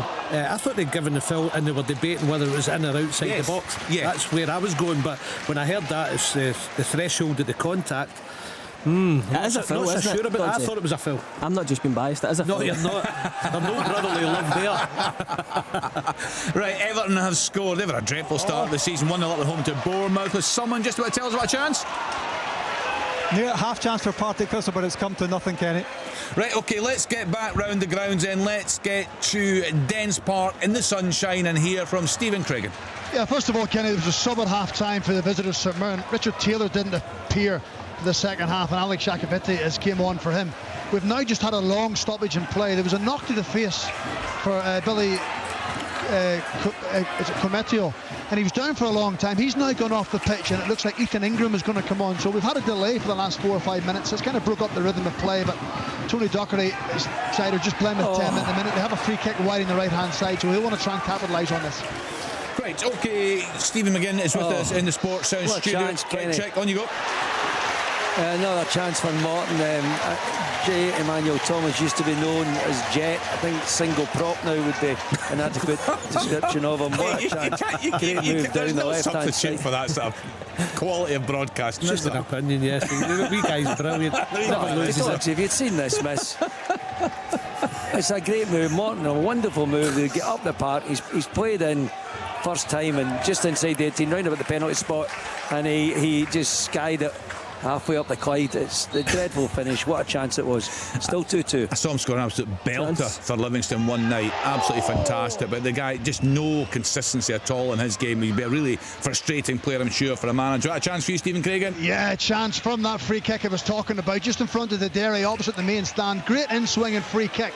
And it was Antonio Portalas that made first contact just past the left-hand post of Balcombe. He was full stretch. I think the fans in the main stand thought it was into the back of the net, but it has gone wide. Chance. Yep, chance. If Craig Levein gave his players a rocket at half-time, then they haven't responded to it, because I thought they were passive on and off the ball in the first half. They've been even worse. It's a terrible start to the second half. They're allowing Lennon Miller to dictate this game. He's just 2 half chances off the back of Lennon Miller, just been able to get his head up, play really good passes, and again there Motherwell allowed to just go straight at the St Johnstone defence. And I think if they take care of the final pass the way they're playing Motherwell, then it won't be long before you come back to me with a second goal. Talk to me about Lennon Miller, the quality. I mean, we hear so much about him as a fellow professional, and you're now working with the youngsters at St Mirren. Just how high can this guy go in the game? Well, Paul describes him as the best player he's ever played with. Really? And wow. sometimes it's a bit like a statement. I did remind him I played with John.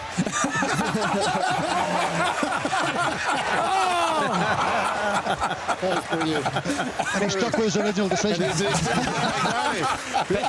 What he says about Lennon Miller is, I mean, everyone's aware of the quality, but you have people in your teammates, Stephen, Billy, all these guys these guys you look to and you think he's a good team player in terms of he'll buy you a free kick, he's a man that will take the sting out of a game, he ticks every single box. And even when you're watching, Motherwell last year had a difficult spell, and a lot of it was missing a 17-year-old. I mean, that's how good he is. And when you're watching here, I mean, standout quality. Every time he gets the ball, it's a forward passer. Really, he's looking to play forward as well as doing all the dirty bits that he's been taught. He's come through the academy, obviously, and been taught all the basics very well. Two big chances here, Kenny, for Raith Rovers. Lewis Gibson with a chance, a magnificent shot, eventually saved by Jerome Pryor, and then the Livingston goalkeeper once again called into action. Liam Dick with an absolute pile driver from just outside the box, straight at the goalkeeper, could only punch away the effort. But Wraith on top in the second half again, but they just can't find a way through this Livingston defence, and I don't think it'll be too long before David Martindale turns to the bench. 4-0 Elgin City 1. Lyle Booth with a goal on 51 minutes. Let's stay then in the Championship. Chick talking about a fantastic game down at Capel. We've just heard from Brian. Let's get back to Gully Singh. Hamilton Accies, Gully going ahead early in the second half. Are they good value for that? Yes, Kenny, not much in the way of a response so far from Airdrie. They've got possession in the box at the moment there, but again, the quality is lacking. Little 1-2 here, can they get a shot off? Just past the right hand post there. But yes, Hamilton looking good for their 1-0 leads here, but I do expect at least another goal here in the second half. But yeah, Hamilton 1, Airdrie now. Partick Thistle at home to Queen's Park this afternoon. Goal! Yes. It's goal for Dundee. St Mirren turned the ball over 2 or 3 times. Keelan Boyd-Muntz give it away twice. Mikael Mandron's give it away, but Dundee pressed to Harry. Scott Tiffany was involved. Lyle Cameron fed it in to the foot of Larkesh. He gets in behind the St Mirren back line and puts it into the bottom corner. It's Dundee 2, St Mirren 2. It's a cool finish, isn't it, Stephen? I mean, once he gets here, you're right, they had possession, he kicked it off somebody in the middle of the pitch, it broke to Dundee, then he slipped a ball through. But the one thing he did show was quality and composure, just to slip it under the goalkeeper. Well taken goal. Yeah, it was 3 times they had possession, Dodgy. Yeah. They turn it over. You think they'd learn from it. They turn it over again. Mandron has a really heavy touch, and I think it's Scott Tiffany next in. Mandron probably should have brought him down. He would have been booked likely, but he stops it playing the halfway line. He doesn't do that. He allows Tiffany to drive on. Suddenly, it finds Lyle Cameron. He's a lovely little reverse pass. Something along that Luke McCowan would probably do. Nice little reverse pass on Larkesh. He's the one, isn't he, Lyle Cameron? The two of them, we always talk about the two of them, and rightly so. And when they won the championship, he was special, scored a few brilliant goals, good player. And they'll be hoping that the Dundee fans that he goes and takes over Luke McCowan's mantle, there's no doubt. And with that pass, you see the little reverse doesn't work. Little reverse, but the speed of thought as well. Yeah. He would just to do it like in an instant. He's got that, and perfectly weighted as well. Yeah, you know. Everton 2, Bournemouth 0. Dominic Calvert-Lewin with a goal on 57 minutes there. So Dundee back on level terms. Let's get back to Firhill. Kerridin Idsan is there for us this afternoon. This could be a much needed 3 points for the home side. Kerridin, prior to today, just 1 point on the board. It could be a big win if they can hang on.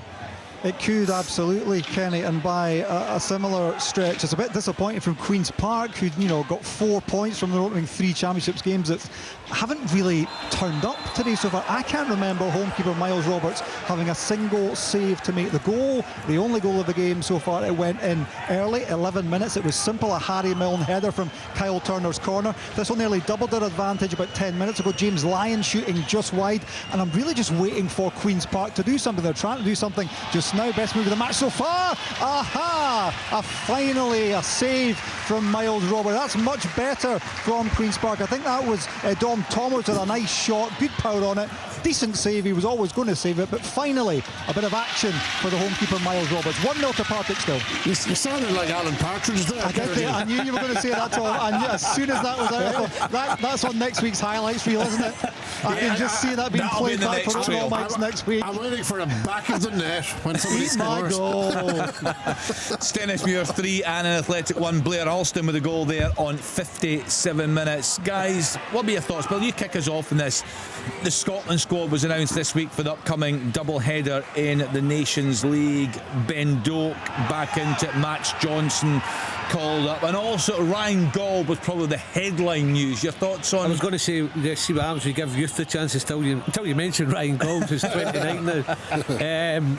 No, I can see why Ryan Gauld has his chance, that experience now. He's kept a good bulk chunk of the squad. Losing McGregor's a blow because he's a top player and can still do it. But they've got to find a way. I think the balance of it's pretty good. Bit of youth and a bit of experience. The one thing we've got to find going forward, Kenny, and you were at the Euros, and I'm sure Stephen agrees with me, is we've got to free this talent up that we've got in the squad, whether it's pace, whether it's technique. We've got to find a way of having a go at teams. We were a bit lacklustre, weren't we? And I'm sure Stevie Clark was unhappy with that as well, where we didn't create enough. We just... Look at the Hungary game, Bill. They gave us the ball in the first half and we didn't do anything, did we? They just sat back and we didn't create anything. Yeah, I'm sure Stevie would have expected to go and create more, but we've got to find a way, because we have players in there who have technical ability and pace, and if you've got that, you've got to try and find a way to have a stable like core at the back line and midfield, be solid, but free these players up. Do you like the look, Stephen, again, off the latest Scotland squad? Yeah, well, I think it's going to be it was going to be a tough one for the squad in terms of how the Euros went, the negativity, the fallout from it. It's one that they're going to have to probably win the fans back, in terms of they had the fans and it was a brilliant journey in the lead up to Euros. Everyone knows it didn't go to plan. The freshness of having, I thought Ben Doak was a big miss in terms of being in the original squad and not having him at the Euros, especially that Hungary game, because they offered it up the game to us and said, right, what are you going to do? And when that happens, all of a sudden it almost put a spotlight on the lack of pace in the team, the lack of someone that will just go and get it and beat a man. And so I think we need to adapt. I think we need to plan long term without Kieran Tierney. I mean, that's two major tournaments. Kenny, sorry to interrupt, guys. Real chance for Queen's Park here. Dom Thomas is about to take a free kick for Queen's Park. It's right on the edge of the area, well inside the D. This could be the chance that Queen's Park have been looking for the equaliser. What's going to happen? Come on. Oh, Dom Thomas has stepped away, has he? Well, he's going to take a massive run up if it is him. No, it's taken short, straight into the ball. It's exactly what Queen's Park have been since the start. Really disappointing. Thistle hoofed the ball away. It's still Partick Thistle 1, Queen's Park 0. What I'm saying is, you've got to have a plan for Kieran Tierney not being there. When you design a formation to fit in two left backs, if you're not going to have one of the left backs, and I know he's one of our best players, it's a real shame missing so much, but he misses a lot of games. So we have to plan, I think. I don't know if Steve Clark will have a look at it in the double header. I think we need to plan moving forward as maybe a back four or a change of freshness. You don't have to change a manager to have a freshness. You look at all the great teams, great managers over the years, they change up what they do, and I think we need to introduce pace into the team. Tom, I know you're at the media.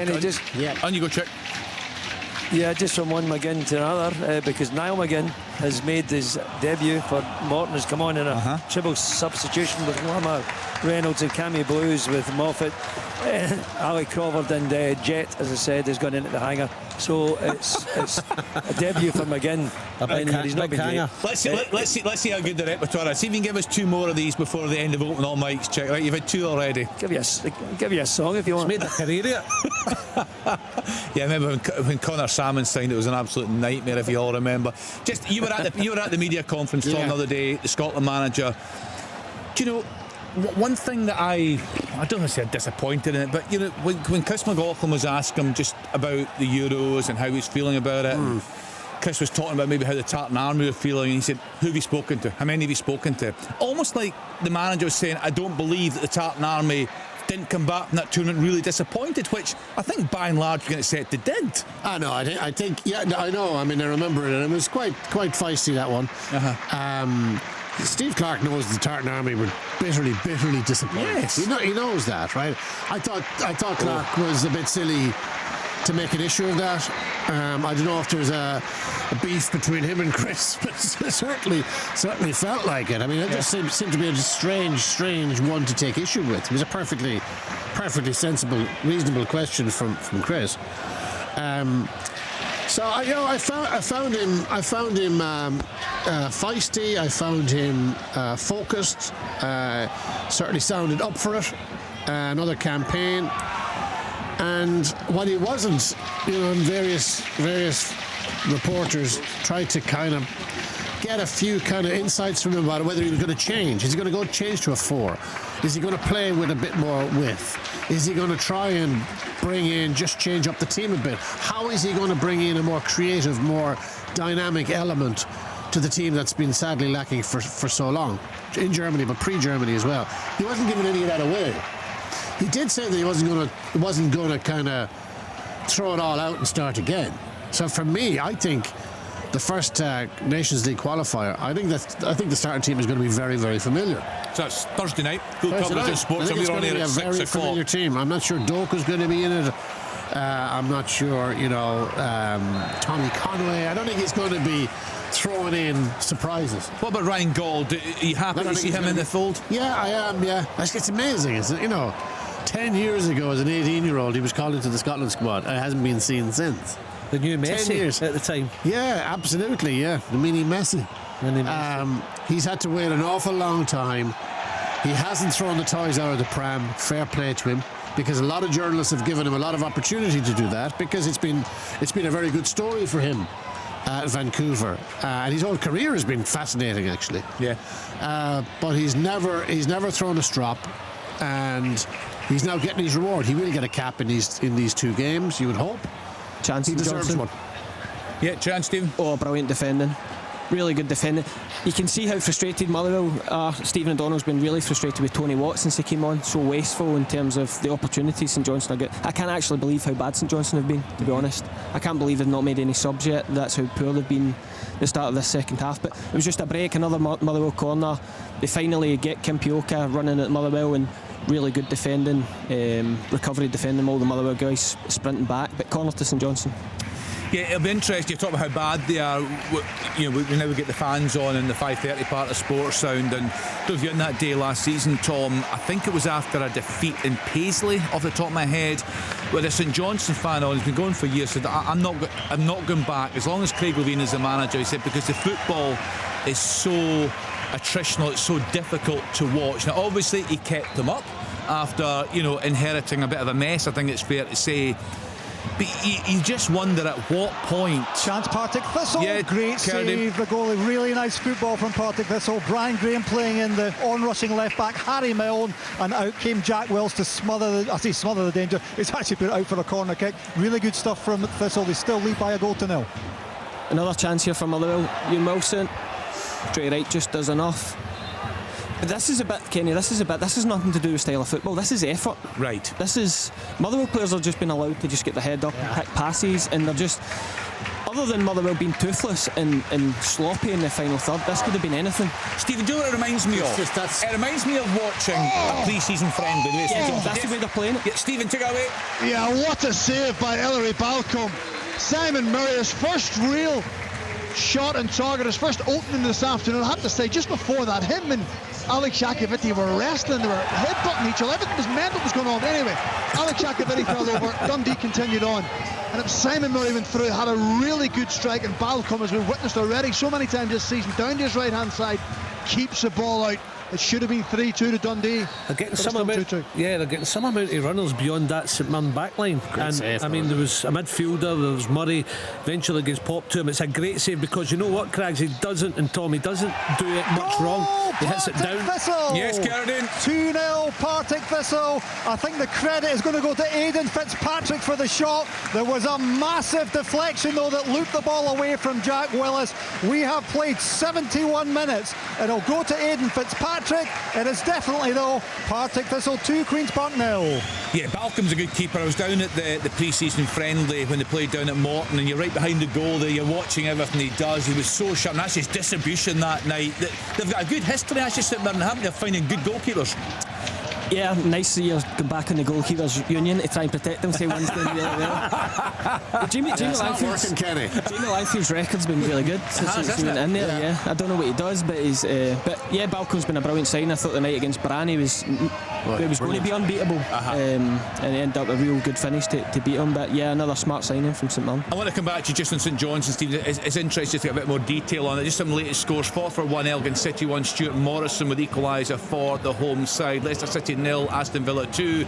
John Duran with a goal on 63 minutes. Brentford 2, Southampton 0, and Bueno on 65. And that is just confirmation that's just coming through. Carradine told us Aidan Fitzpatrick on 72 minutes. Partick Thistle 2, Queen's Park 0. Yeah, I was just saying this, Stephen, it is like watching from a St Johnstone perspective a pre-season friendly. They're slow, they're passive. I mean, the St Johnstone fans looking at that game there must say, listen, they're on the attack now, a bit careful what I say. They made the sub. A triple sub. Come on, one each goal. Thank you, Kenny. Like your goalkeeper, Kenny. Take it away. entertain this St Johnstone mobber. Craig Levein is a genius. Outstanding football. Like we've been saying all day. Right, Stephen. Stephen is 100% right, by the way, in everything that he said up to this point, and they've got a goal. I don't believe it. You're on a hat trick, Kenny. I was just about to say that one of the biggest successes of the afternoon for St Johnstone was only being 1-0 and still being in the game. They make a triple sub. Graham Carey comes on, Jason Holt comes on, and young lad Kirk comes on, and he comes on for Nicky Clark. First thing he does, he gets at the Motherwell defence and he slides in Kimpioka. It goes straight at Oxborough. I think he could potentially do a bit better for the goal because it's in Kimpioka's weak foot. He doesn't get a lot on it, but it goes in.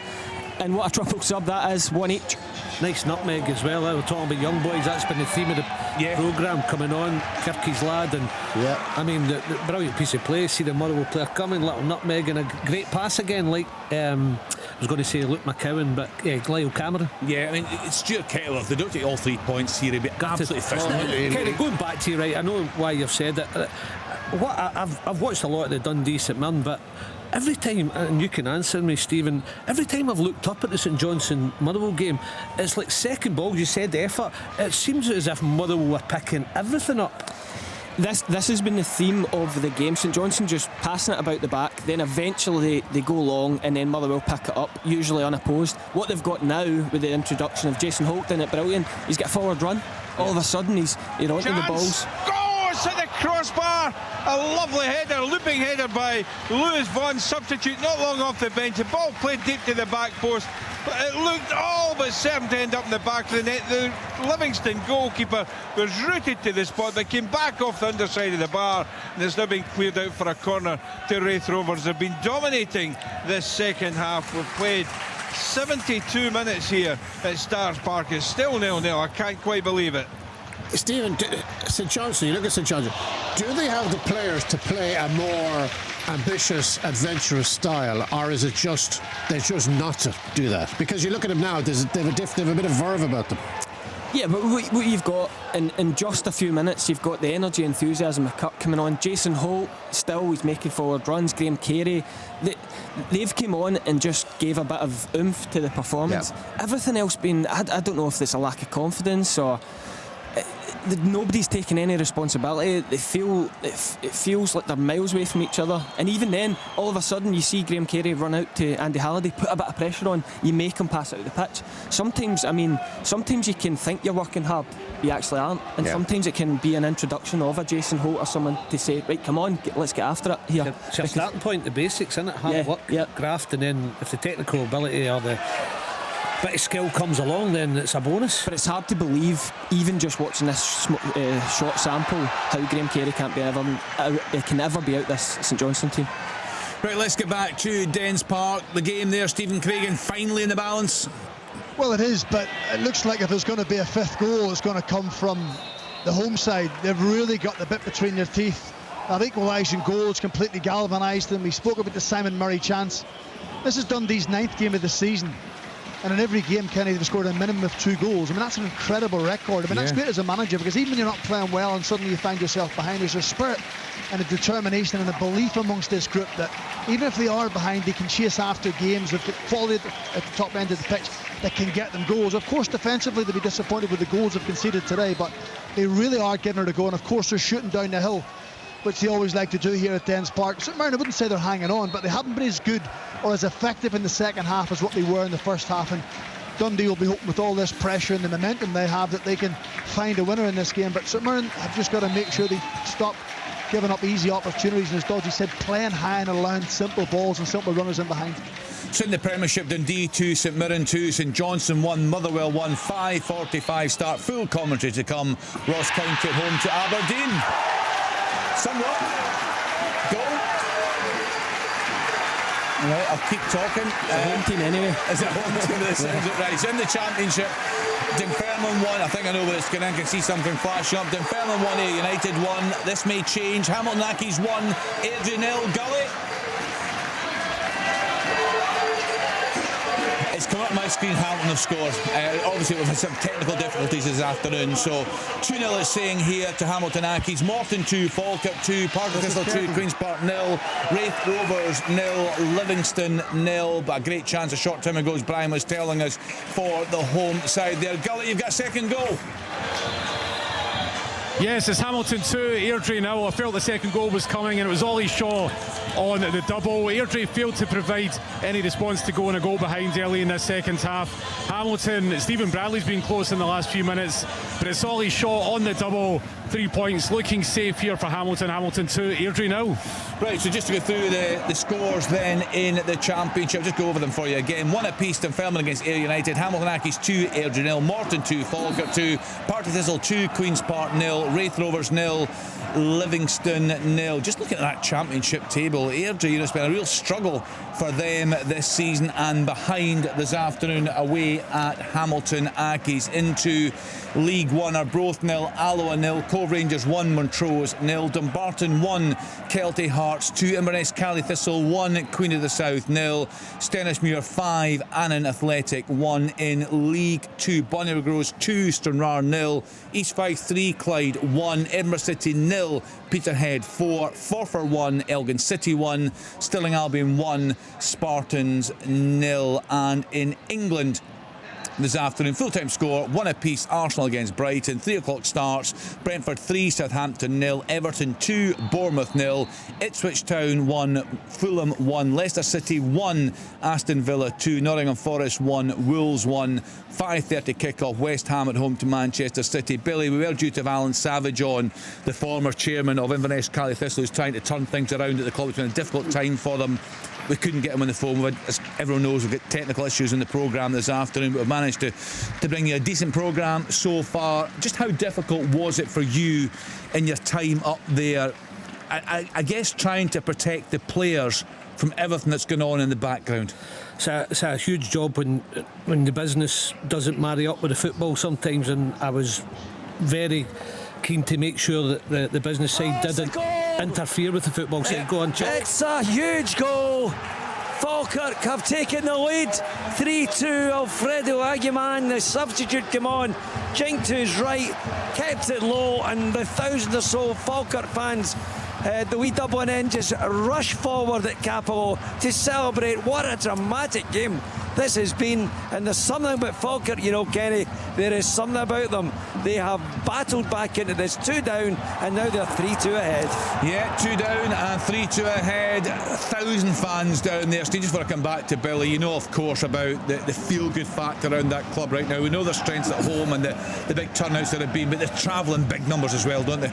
Yeah, I mean, the crowd. I mean, the team are delivering. And when your team's delivering, the crowd come out. It's such a brilliant football club, and that's some running, such powerful momentum that is. And 2-0 down, you still think you can win a match. That's how you win leagues. And yourself and Chick have come good, haven't they? Eventually, you've come up with one, Kenny. Yeah, not quite pulled yourself out the mire there's yet. There's no chance of me doing that. East Fife 4, Clyde 1, Alan Troughton. Just confirmation, Aguiman with that goal in 75 minutes. Morton 2, Falkirk 3. Gully Singh another goal. Yes, Kenny, I thought the game was put to bed by Ollie Shaw. Hamilton went 2-0 up, but it was Aaron Reid. He came on 80 minutes, probably about 2 minutes ago, and quite a delightful cross, pinpointed on the head, and it's a fantastic header there. He's put Airdrie well back in this game. 10 minutes to go in this Lanarkshire derby. It's now serving up, as is the atmosphere. It's currently Hamilton 2, Airdrie 1. Good stuff, thanks to Gully Singh. Yeah, Bill, just to wrap up, for Inverness fans, it's been a torrid time for them, hasn't it? Yeah, but I mean, it's been Alan Savage, let's be fair, has been a breath of fresh air going in there. They had to do something. The club was going bust. It was as simple as that. The less I speak about the former CEO, the better, because I think sometimes less words are the best, because we just didn't hit it off. Simple as that. Yeah, the club has been an awful mess for a long time now. Bad decision making, supporters totally disaffected, business communities, by the sound of it, disaffected, not wanting to get involved in a club that they would probably have got involved in different people were there. Alan Savage gives him a chance. All my reports of him, or most of my reports of him, are incredibly upbeat and respectful. And this is a guy who has the club's best interest at heart. And you hope that there's a new chapter coming now, because the club, this has been a torrid time for them. Yeah, it'd be interesting. I know the reports that Duncan Ferguson's taking a pay cut. It'd be interesting to hear from Alan Savage. Billy, you know him well. I don't know him well. Quite well, but I'm just wondering, Billy, does he see himself involved in the club long term? Because he's clearly a very successful business. I think so, only by the messages coming out. Right. That I think he's gone in there and he's stabilised it and he's going to save it. And you know what? He deserves a pat in the back, because you've got money, but you've got to use it and utilise it in the right manner, and he's done that. So he deserves his pat in the back, and they're going to come through it. I think since he's gone in, I think he was thinking of selling on and maybe coming out, but by all accounts now that he might stay for a little bit longer. I think longer term he will sell, but he might stay a wee bit longer than what he'd planned. Right, okay, better times ahead by the sounds of it for Inverness, Cally Thistle. Let's get back round the ground. Just looking at the screen here, Stephen, I think you were suggesting there, and it's evidence what we've just seen on the screen, that the home side are pushing for a winner there. Yeah, I spoke earlier about the Simon Murray chance, and look, about 5 or 6 minutes ago, Curtis Main had a header just the back of the 6-yard box. It was a lovely, enticing cross from the left-hand side, in swinging from Scott Tiffany, just climbed above Alex Jacobetti, done everything right, headed it into the ground, but unfortunately hit off the ground into the midriff of Ellery Balcombe. But St Mirren is struggling to get any real rhythm in the game. Well, I don't think it'll count, but... Right, Tony Watt, Stephen. Tony Watt, sorry, scored. He's adamant he's not fouled him. I think it is a foul. I think Ross Sinclair, unless he drops it mid-air, I think this will be given as a foul. But the game had flipped. I think sometimes when you can be so comfortable in a game as Motherwell were. Yes, Stephen, on you go, yeah, Stephen. Simon Murray close again. It was just a pass through. I think it's Lyle Cameron. It's Gogic leaves it, Jacobetti leaves it, and suddenly Simon Murray appears round the back. Again, he's the man that Tony Dockery would have wanted in the end of that. He's the guy that brought in who would get them the goals, and he hits it high over the crossbar. Another let off for the visitors, still 2-2. Right, Stephen McGinn, just talk us through what happened there at McDermott. Stephen O'Donnell's thrown a ball in. Ross Sinclair's came for it. Looks like quite a comfortable catch. I don't know if there's enough from Tony Watt there. There's definitely contact, but Ross Sinclair seems to have dropped it on landing. So it'll be very interesting to see if there's a different angle of this. I think Dodds, he's just looking at his face, might have a different opinion. No, but as a former striker, I would probably go in for that, but I think I would know what I'm doing and just give him the little bump that turns his body around and then flips him, and that's why I think that is probably a free kick, Stephen. No, you can see why you're showing your brotherly love again. You've got him back. Hey, Stephen, listen, it could have a valid. I'd like to see it again. I was obviously caught up in the Dundee St Mirren game. It's hard to see from the angle we've got whether you know that Tony's had a bit of a nudge. Yeah, when he's going in, he turns the goalkeeper. I think that's what the referee is saying, and the goalkeeper ends up like flipping and landing awkwardly and spills the ball. So take these claret and amber sunglasses. What's John saying about Aston Villa versus Celtic in the Champions League? So John turned his phone off on Thursday. So what was really a really exciting draw, all of a sudden, because I know what my phone was like. John just phone off, watched the Hearts game. So are they wanting tickets already? Yeah, I've had messages from people that have never messaged me before. It's absolutely fantastic, isn't it? 2-2 here. Yes, take a wee gully. Yes, Airdrie back in it. Unbelievable here. I'm just trying to get the name of the scorer. It's Adam Frizzell there. He's inside the box. It's a packed box. Hamilton can't clear the lines. Adam Frizzell smashes the ball into the back of the net. We've got about 5 minutes left, and it's a winner on here. Currently Hamilton 2, who are 2-0 up, and it's Airdrie 2 in this Lanarkshire derby. Thank you to Gully Singh. Just very briefly on the European draws. I think Celtic were delighted with that. I think we were all delighted with the Aston Villa game. It's one we can all look forward to. Rangers have drawn some fantastic clubs there, you'd have to say. At home to Spurs, the return of Ange Postecoglou, a wee quick yes with the welcome he's likely to receive at Ibrox. Away to Manchester United. A lot to look forward to, Stephen. Yeah, and that Villa one, the dates, the 29th of January, the last match day. Imagine they're both playing for qualification. Never thought of that. But it's going to be great, isn't it? Oh, absolutely. I mean, do you like the new format for the Champions League and the Europa League? Once I fully understand, I think it's good. It's pretty. Yeah, you can look at it now. More games as well. Generate more cash, better opportunity.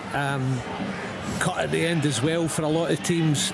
I quite like it. It's expanded. I wish maybe our league would listen at times. Well, the problem with that is it's impacted, of course, on the availability of fixtures. It's expanded because there's more money. I mean, I'm sure Neil Doncaster would expand. Of course he would. To 40 teams if the money if the money was there. I quite like it. It's more games, right? It's more games for Celtic in this instance. It's 8 different opponents, which is quite good. And it's just everything is to head off the Super League if they possibly can head it off. No, I'm in favour of it. And there's no hiding place now because it's a giant table. And if you're at the bottom of that table, that's going to be. And Celtic were always going to get quality when you get the calibre of games, as Stephen's alluding to. And Rangers, they pulled a rabbit out of the hat with Man United, Tottenham. That's Rangers draw is incredible. Incredible. We were in here the other night when the draw was getting made, and we spoke 3-0 Partick Thistle. Yes, Gerdy. Fantastic goal on the volley from Partick Thistle. Just trying to see who it is that's got the goal, but 2 minutes to go, and the destination of the 3 points is completely without doubt now. Partick Thistle 3, Queen's Park 0, and can I see who's got the goal? Xander McKenzie with the 3rd goal for Partick Thistle. What a beauty it was too. Crisp on the volley from the edge of the area. Lovely. Very nice for Chris Doolan's side. You told me you were in the other night when the draw was get made for the Champions League, and Lee McCulloch was down at Rugby Park for us, and I was asking him, has he ever played in a Battle of Britain, as they're called? He said, no, definitely never played. And Liam said, you played against Man United for Rangers. He forgot about that. But I just think you get Rangers against Spurs and Manchester United, and you have got Celtic against Villa. These are the games that all look out. Yeah, they're two very different draws, aren't they? Obviously different competitions, but Celtic's draw, there's a lot of opportunity there if they're good enough to win games. There really is. They've got it. If you look at, say, Liverpool's draw, I mean that's evil. This Celtic's draw, obviously they're all decent teams, some better than others. Celtic have got a real chance if they're good enough to get some decent wins there. Rangers is far more elite almost. It's almost like Rangers is the Champions League group, Yeah, Stephen? Yeah, I'm just saying, people say Celtic have got a really good chance of winning games. You only have to look back over the last 3 or 4 years to see who Celtic couldn't beat in Europe. Oh, I know. Listen, I've written endlessly about that. And this team finished bottom of the group last year and bottom of the group the year before. So I think we've got to be cautious. Cautious optimism is fine, but I wouldn't start pointing out, we'll beat them. Just take as it comes. There's plenty of big teams in there, but I wouldn't start counting points. But no, they're winnable. If Celtic do their stuff, there's a number of winnable games there. I'm not saying they're going to win them, because as you say, they haven't won them. You're not saying that, Tom, but and I know Stephen wasn't accusing you of that either, but on paper it's been kind. Yeah, and there's a suggestion that 15 points would get the job done to go through to the knockout stage. So they have to win 5 out of 8. They won't win 5 out of 8. 5 in Europe in about 6 years. They won't win 5 out of 8. No chance. Drop out of each competition. Remember, Kenny? Yeah. Of the 36 clubs, only 12 teams drop out. Yep. So I think a lot less than 15 points will be enough. I think so. I think Brian is right. I think probably anything between that must be 5 6 guarantees. and 9 points. The guarantees for the top 8. For the top 8, it's the top 8, and then of course the middle 16 will go into a playoff, and the bottom 12, as Brian said, drop out. Hearts in the Conference League, that format hasn't changed. Just interesting. Copenhagen in there, Cercle Bruges in there, of course. It's incredible. Hearts were, I think it's fair to say, poor the other night. Just full coverage of the games tomorrow in Sports and on air at 11:30. Join us for that. Celtic Rangers kicks off at 12:30. Hearts against Dundee United 3 o'clock, and we're talking about Hearts and Stephen Naismith. The next 2 games after the break, away at Celtic, away at St Mirren. So probably a big game for Hearts tomorrow. Kilmarnock at home to Hibs. Can they now start to get their domestic form back on track after a fine European campaign for Derek McInnes's side? Let's get back around the grounds and deeply into the closing stages. Steve McGinn has joined us in the studio. Stephen, you're watching the game at McDermott Park. What's happening? Yeah, Motherwell have been pressing the last 5 or 10 minutes, but the difference is St Johnstone all of a sudden are really dangerous on the break. Mackenzie Kirk has been excellent since he came on. Kim Piokas came to life, and Motherwell are pressing, trying to win, but they're leaving two for two at the back, and both Mackenzie Kirk and Kim Piokas can run. It's just these bits for St Johnstone. They're getting into I think they've been really poor. The distribution from the back's been so poor. If they've not been passive in terms of passing it along the back, any time they've went forward, it's been so poor. And Nicky Clark will have been taken off thinking, I've hardly even touched the ball there. The lack of service all day, but at the minute it looks like it's playing out to a 1-1, but Motherwell the ones pressing. Brian, it's come for Livingston completely against the run of play. We're in the final minute here at Starks Park, and it was a long ball. It was played forward into the Wraith Rovers defence. It was cleared out. I'm still trying to see exactly who it is that scored it. It may well have been Robbie Muirhead. In fact, no, it's Jimmy Brandon who's taking the credit now. The ball fell to him 25 yards out. He just drilled the ball low. Dabrowski got a hand to it, pushed the ball into the corner of the net. He couldn't keep it out. Livingston are going to steal all 3 points here at Starks Park. It's Wraith Rovers 0, Livingston 1. Full time at Firhill. Partick Thistle 3, Queen's Park 0. They thought they had a fourth there. That's what the cheer was that you heard, but it was ruled out for offside against Abladi. But the damage had already been done much earlier in this match. A comfortable 3-0 win for Partick Thistle over Queen's Park. And I think I had a wee groan from yourself there, Chuck Young. Oh, what a chance. What a chance it was for Morton to get an equaliser. Alexander King, a substitute, he's down the right-hand side, does brilliantly, beats two players, cuts on at the left foot, and I've got a great line that I just curl that into the far post, Sunshine, and he didn't. He took it, well, towards the Sunshine, high in at the sky, over the crossbar. Still 3-2 to Falkirk. Has Jet offered anything else? Full-time here at Hamilton. Jet's, yeah, Gully, full-time score 2 apiece. Send it here, Hamilton 2, Airdrie 2. Yep. And Brian, you were coming in there. Yeah, Kenny, just going back to what you were talking about, the Conference League. The Conference League has changed this year. The only difference is they're still playing 6 games, not 8, like the Europa League and the Conference League, but there's still going to be a league. Still only 12 teams will drop out, but only 6 games for Hearts to play between now and Christmas. And if they stay above that bottom 12 teams, then they will go through to at least the playoff round to try and find a place in the last 16. Very similar to that to the Champions League and the Europa League. Stephen Craig, looks a nasty injury at Dens Park. Yeah, it was just a ball into the face. I think it came from Portales, possibly.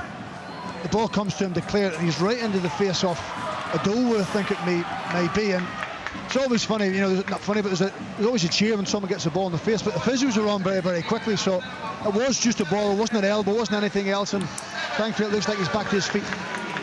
Yeah, that's good to see. He was down there and the physios were surrounding him, but he's back to his feet there. A couple of late goals going in. Dumbarton 2, Kelty Hearts 2. Mark Durnan with equaliser for the home side on 89 minutes. And Everton 2-0 up the way. It's now 2 apiece at home to Bournemouth. Lewis Cook with equaliser there in the 92nd minute. A goal coming in from League One in England. Scott Wright looks to have scored the winner for Birmingham City. 2-1 up at home to Wigan Athletic. Scott Wright with that goal in the 91st minute. He completed his move south this week, as did Todd Campbell. The Old Firm game on Sportsound tomorrow. The game kicks off at 12:30.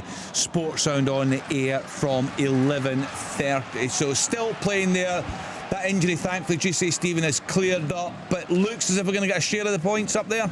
Yeah, so Murn have kind of wrestled the game slightly back in their favour in the last 10 minutes or so. They looked under the cosh, they were a little bit nervous. I'm amazed at how easy they turn the ball over. The number of times players give the ball away trying to play first time. Dole goes down the right hand side, crossing the box, cleared at the front post by Portales. But I'm amazed, professional football, how often they give the ball away playing first time or having a heavy touch. They've been a little bit slack in the second half. I thought they were on it first half. They have been miles away from it in the second half. Dundee have been the better team, but they look as if they've got their way through that spell, and with probably 3 or 4 minutes left of injury time, they could eventually get themselves a winner. Yeah, and Steve McGinn is keeping an eye on events in McDermott Park, and we're talking about how difficult the job is. Stuart Kettle will be very, very frustrated, Stephen, if it ends like this. I think it's fair to say that Craig Levein would very much see it as a point gained.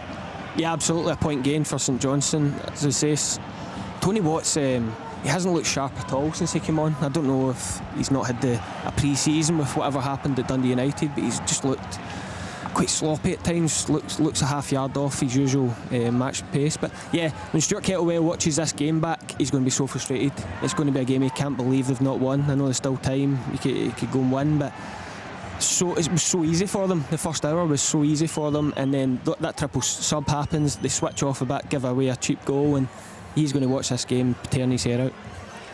Still playing in some of the championship games this afternoon. Derek Ferguson's been at East End Park for us. As you know, we've had technical issues, so we can't connect with Derek right now.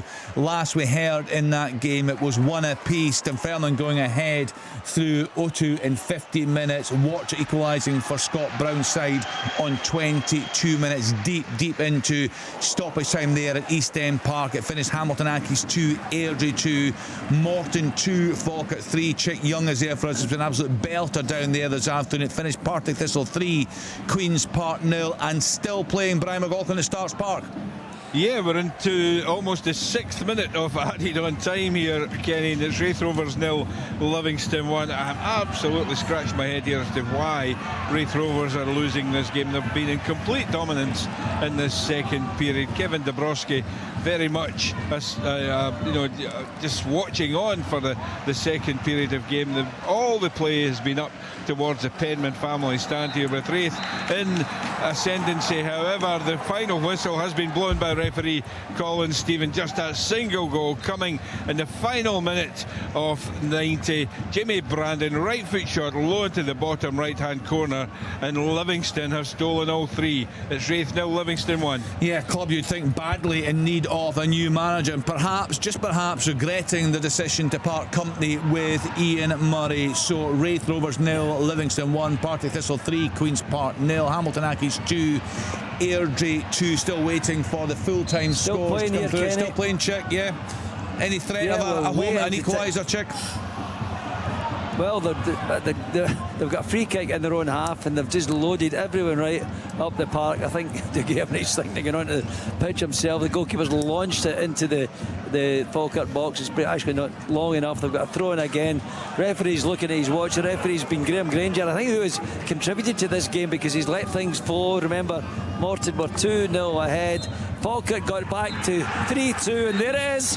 Full-time whistle has gone at Cappielow. All 3 points go to the Bairns. Spencer with Tate, and then Aguiman with the winning goal after Boys and Baird had scored for Morton. What a victory. Keep your eyes on the Bairns. It is finished here at Cappielow. Morton 2, Falkirk 3. Down in England, there's also been a 3-2 score. I'm not sure it's come through as a final score yet. I told you Everton were 2-0 at home to Bournemouth. Bournemouth equalised in the 92nd minute. They have gone ahead in the 96th minute. Sinisterra with that goal, just waiting on the full-time whistle going in that one. Also waiting for the full-time score to come through. Dunfermline against Ayr United. It is now a full-time score at Goodison Park. Another sore one for Everton. Yeah, chance. Stephen. Motherwell. Moses Abey it was. They pick up the second ball. Motherwell. I think the pass is too heavy. I think it leaves Moses Abey too much to do. Sinclair parries it round. It's a corner to Motherwell, but absolutely the team pressing to try and win this game. Yeah, they certainly should have had the 3 points wrapped up, no doubt at all about that one, Billy. You know, concerning times, you'd have to say, for Craig. There's been a lot of work to be done there. And Motherwell, you'd think they'd probably go from strength to strength. They've got a lot of players to come back in. Yeah, it could have been better, though, as Stephen's saying, because they won last week, and then it should have been 6 points this week. Still could be. Oh yeah, a little head on, popped over the crossbar, but they'll be kicking themselves a little bit. Yeah, before the games, you probably think, oof, get a healthy return, get 4 points out of these 2 games, will be doing well. But Stuart Kettlewell, I think, will be a bit angry that his team have not taken 6 out of the 2 games. But certainly a little change of fortune for them. What a save. Yeah, chance for Motherwell. It was another brilliant delivery. I don't know who it was at header. It was a brilliant save from Ross Sinclair. He said his afternoon started off really poorly, but He might have just earned his side a point with this save. I think it's Dan Casey. Saves it onto the bar. He'll go again for another corner. It's Motherwell set pieces again, and St Johnstone's so vulnerable. Every time that the ball comes in, it's a Motherwell head that's getting on the end of it. Still playing at Dens Park, Stephen Craigan? Yeah, we must be in the Dan Embers now, Kenny, and it's been a nervous last 4 or 5 minutes. Defenders slashing at it, just trying to clear the ball, nobody taking a touch. It's got a real feel as if nobody wants to make that mistake that could cost their team 3 points. It's been a really untidy last 5 or 6 minutes, considering the first half, probably the first 60 minutes was quite a good watch. It was entertaining, there was plenty of movement and chances created, but it's become really scrappy. I think both sides have made 4 or 5 subs, and sometimes the game turns out that way. But yeah, it hasn't been a great spectacle, that's for sure. Still waiting for that full-time score to come through from East End Park. Then to the 98th minute there, Dunfermline Athletic 1, Ayr United 1. The home side going ahead through 02 and 15. Wachter equalising for Scott Brown's team on 22 minutes. He joined us in the opening weekend of the season. Another chance, Motherwell goal, 2-1 Motherwell. Moses Abai on the line, absolutely deserved. They've been threatening it. Actually, the corner comes from, I don't think the goalkeeper Ross Sinclair needs to put it out for a corner again. Both goals have came from, he touches it out. It might have been going in, but I think he can just catch it. Moses Abai, the super sub, he's won it for Motherwell. Yeah, we can see the small band of Motherwell fans there in the stand, absolutely delighted, celebrating with their heroes on the park. And as Steve McGinn has been telling us, Billy Dodds, it's no more than Motherwell deserve. No, they have the team that should have the game done and dusted, and then they let St Johnstone back in it, and they have found a way to re-energise. I mean, the marking again. Yeah, the marking is incredible. He's he's got the player's number, the St Johnstone player's number. The St Johnstone defender is all over the place. 2-2, Kenny. See the marking from St Johnstone. That's pretty much summed up their performance. Yeah. They just, when you're marking a man, how can you lose him 2 corners in a row? Because you've got to see the flight. No, what he's doing, he's that caught up in the man, isn't he? That he doesn't see flight of the ball when the kick's actually been taken, and then you can get your man. You've got to see both, but for some reason he's not even looking when the corner's being taken or the flight of the ball. Mental. Tell you what, it's just as well we don't have the fans on tonight for Craig Levine's sake, because I'm sure a lot of them will have plenty to say on this. It's interesting as well to hear from Hearts fans. Tom had one on during the week, very unhappy with the way things are going there, but they've got a chance tomorrow. Stephen Naismith's side, he had a terrific campaign last season, did the Hearts manager, of course signed that new deal a couple of weeks ago. It's been a sore one for them in Europe and domestically this season, despite a good performance against Rangers in the opening game of the season. Also tomorrow, Hibs, what we'll get from them this season, they are in action tomorrow on Sports, and you can join us, full coverage of their game. They are away at Kilmarnock. That's a 3 o'clock kick-off, so just waiting for the full-time whistle to go there. Tony Watt just looks to be holding a bit of an injury as well, I think. I don't know if it was Tony Watt or Stephen O'Donnell, if he's still on, I'm not sure, but there it is. He's red card. It's a for Jack Sanders. Yeah, it was silly because he's just left one on Tony Watt telling him what he thinks of him. Absolutely. Having a wee word back there, wasn't it? I'm sure there was a bit of claret as well. Yeah. It was a cheap shot, wasn't it? Let's have a look, guys. So just see right in front of the fourth official there. Right in front. Not a difficult one. I think that's soft. Second yellow. You think it's soft? Yeah. But what is he thinking? I would say it's silly. Like, it's probably not a yellow, but what is he thinking even getting involved with it? Look, he's just looking at the Motherwell player. Boom. Yeah. Yes. Now, Tony Watt has made plenty of it. Let's be honest about that. He's already booked. So it's probably a fair second. Full-time Motherwell, 2-1 victory for Motherwell at McDermott Park. Right, do you know what we got there in the end? Some technical difficulties at the top of the programme, but brought you comprehensive coverage of all the games in the top flight this afternoon. Another one to come at 5:45, a full card in the Championship, and all the goal news from right across the country. We'll get some full-time reports for you. We'll also go to Dingwall to get team news from both managers, and we'll get post-match reactions from some of the managers that kicked off in the top flight at 3 o'clock. That's all to come after the BBC Radio Scotland news at 2 minutes past 5. On digital radio.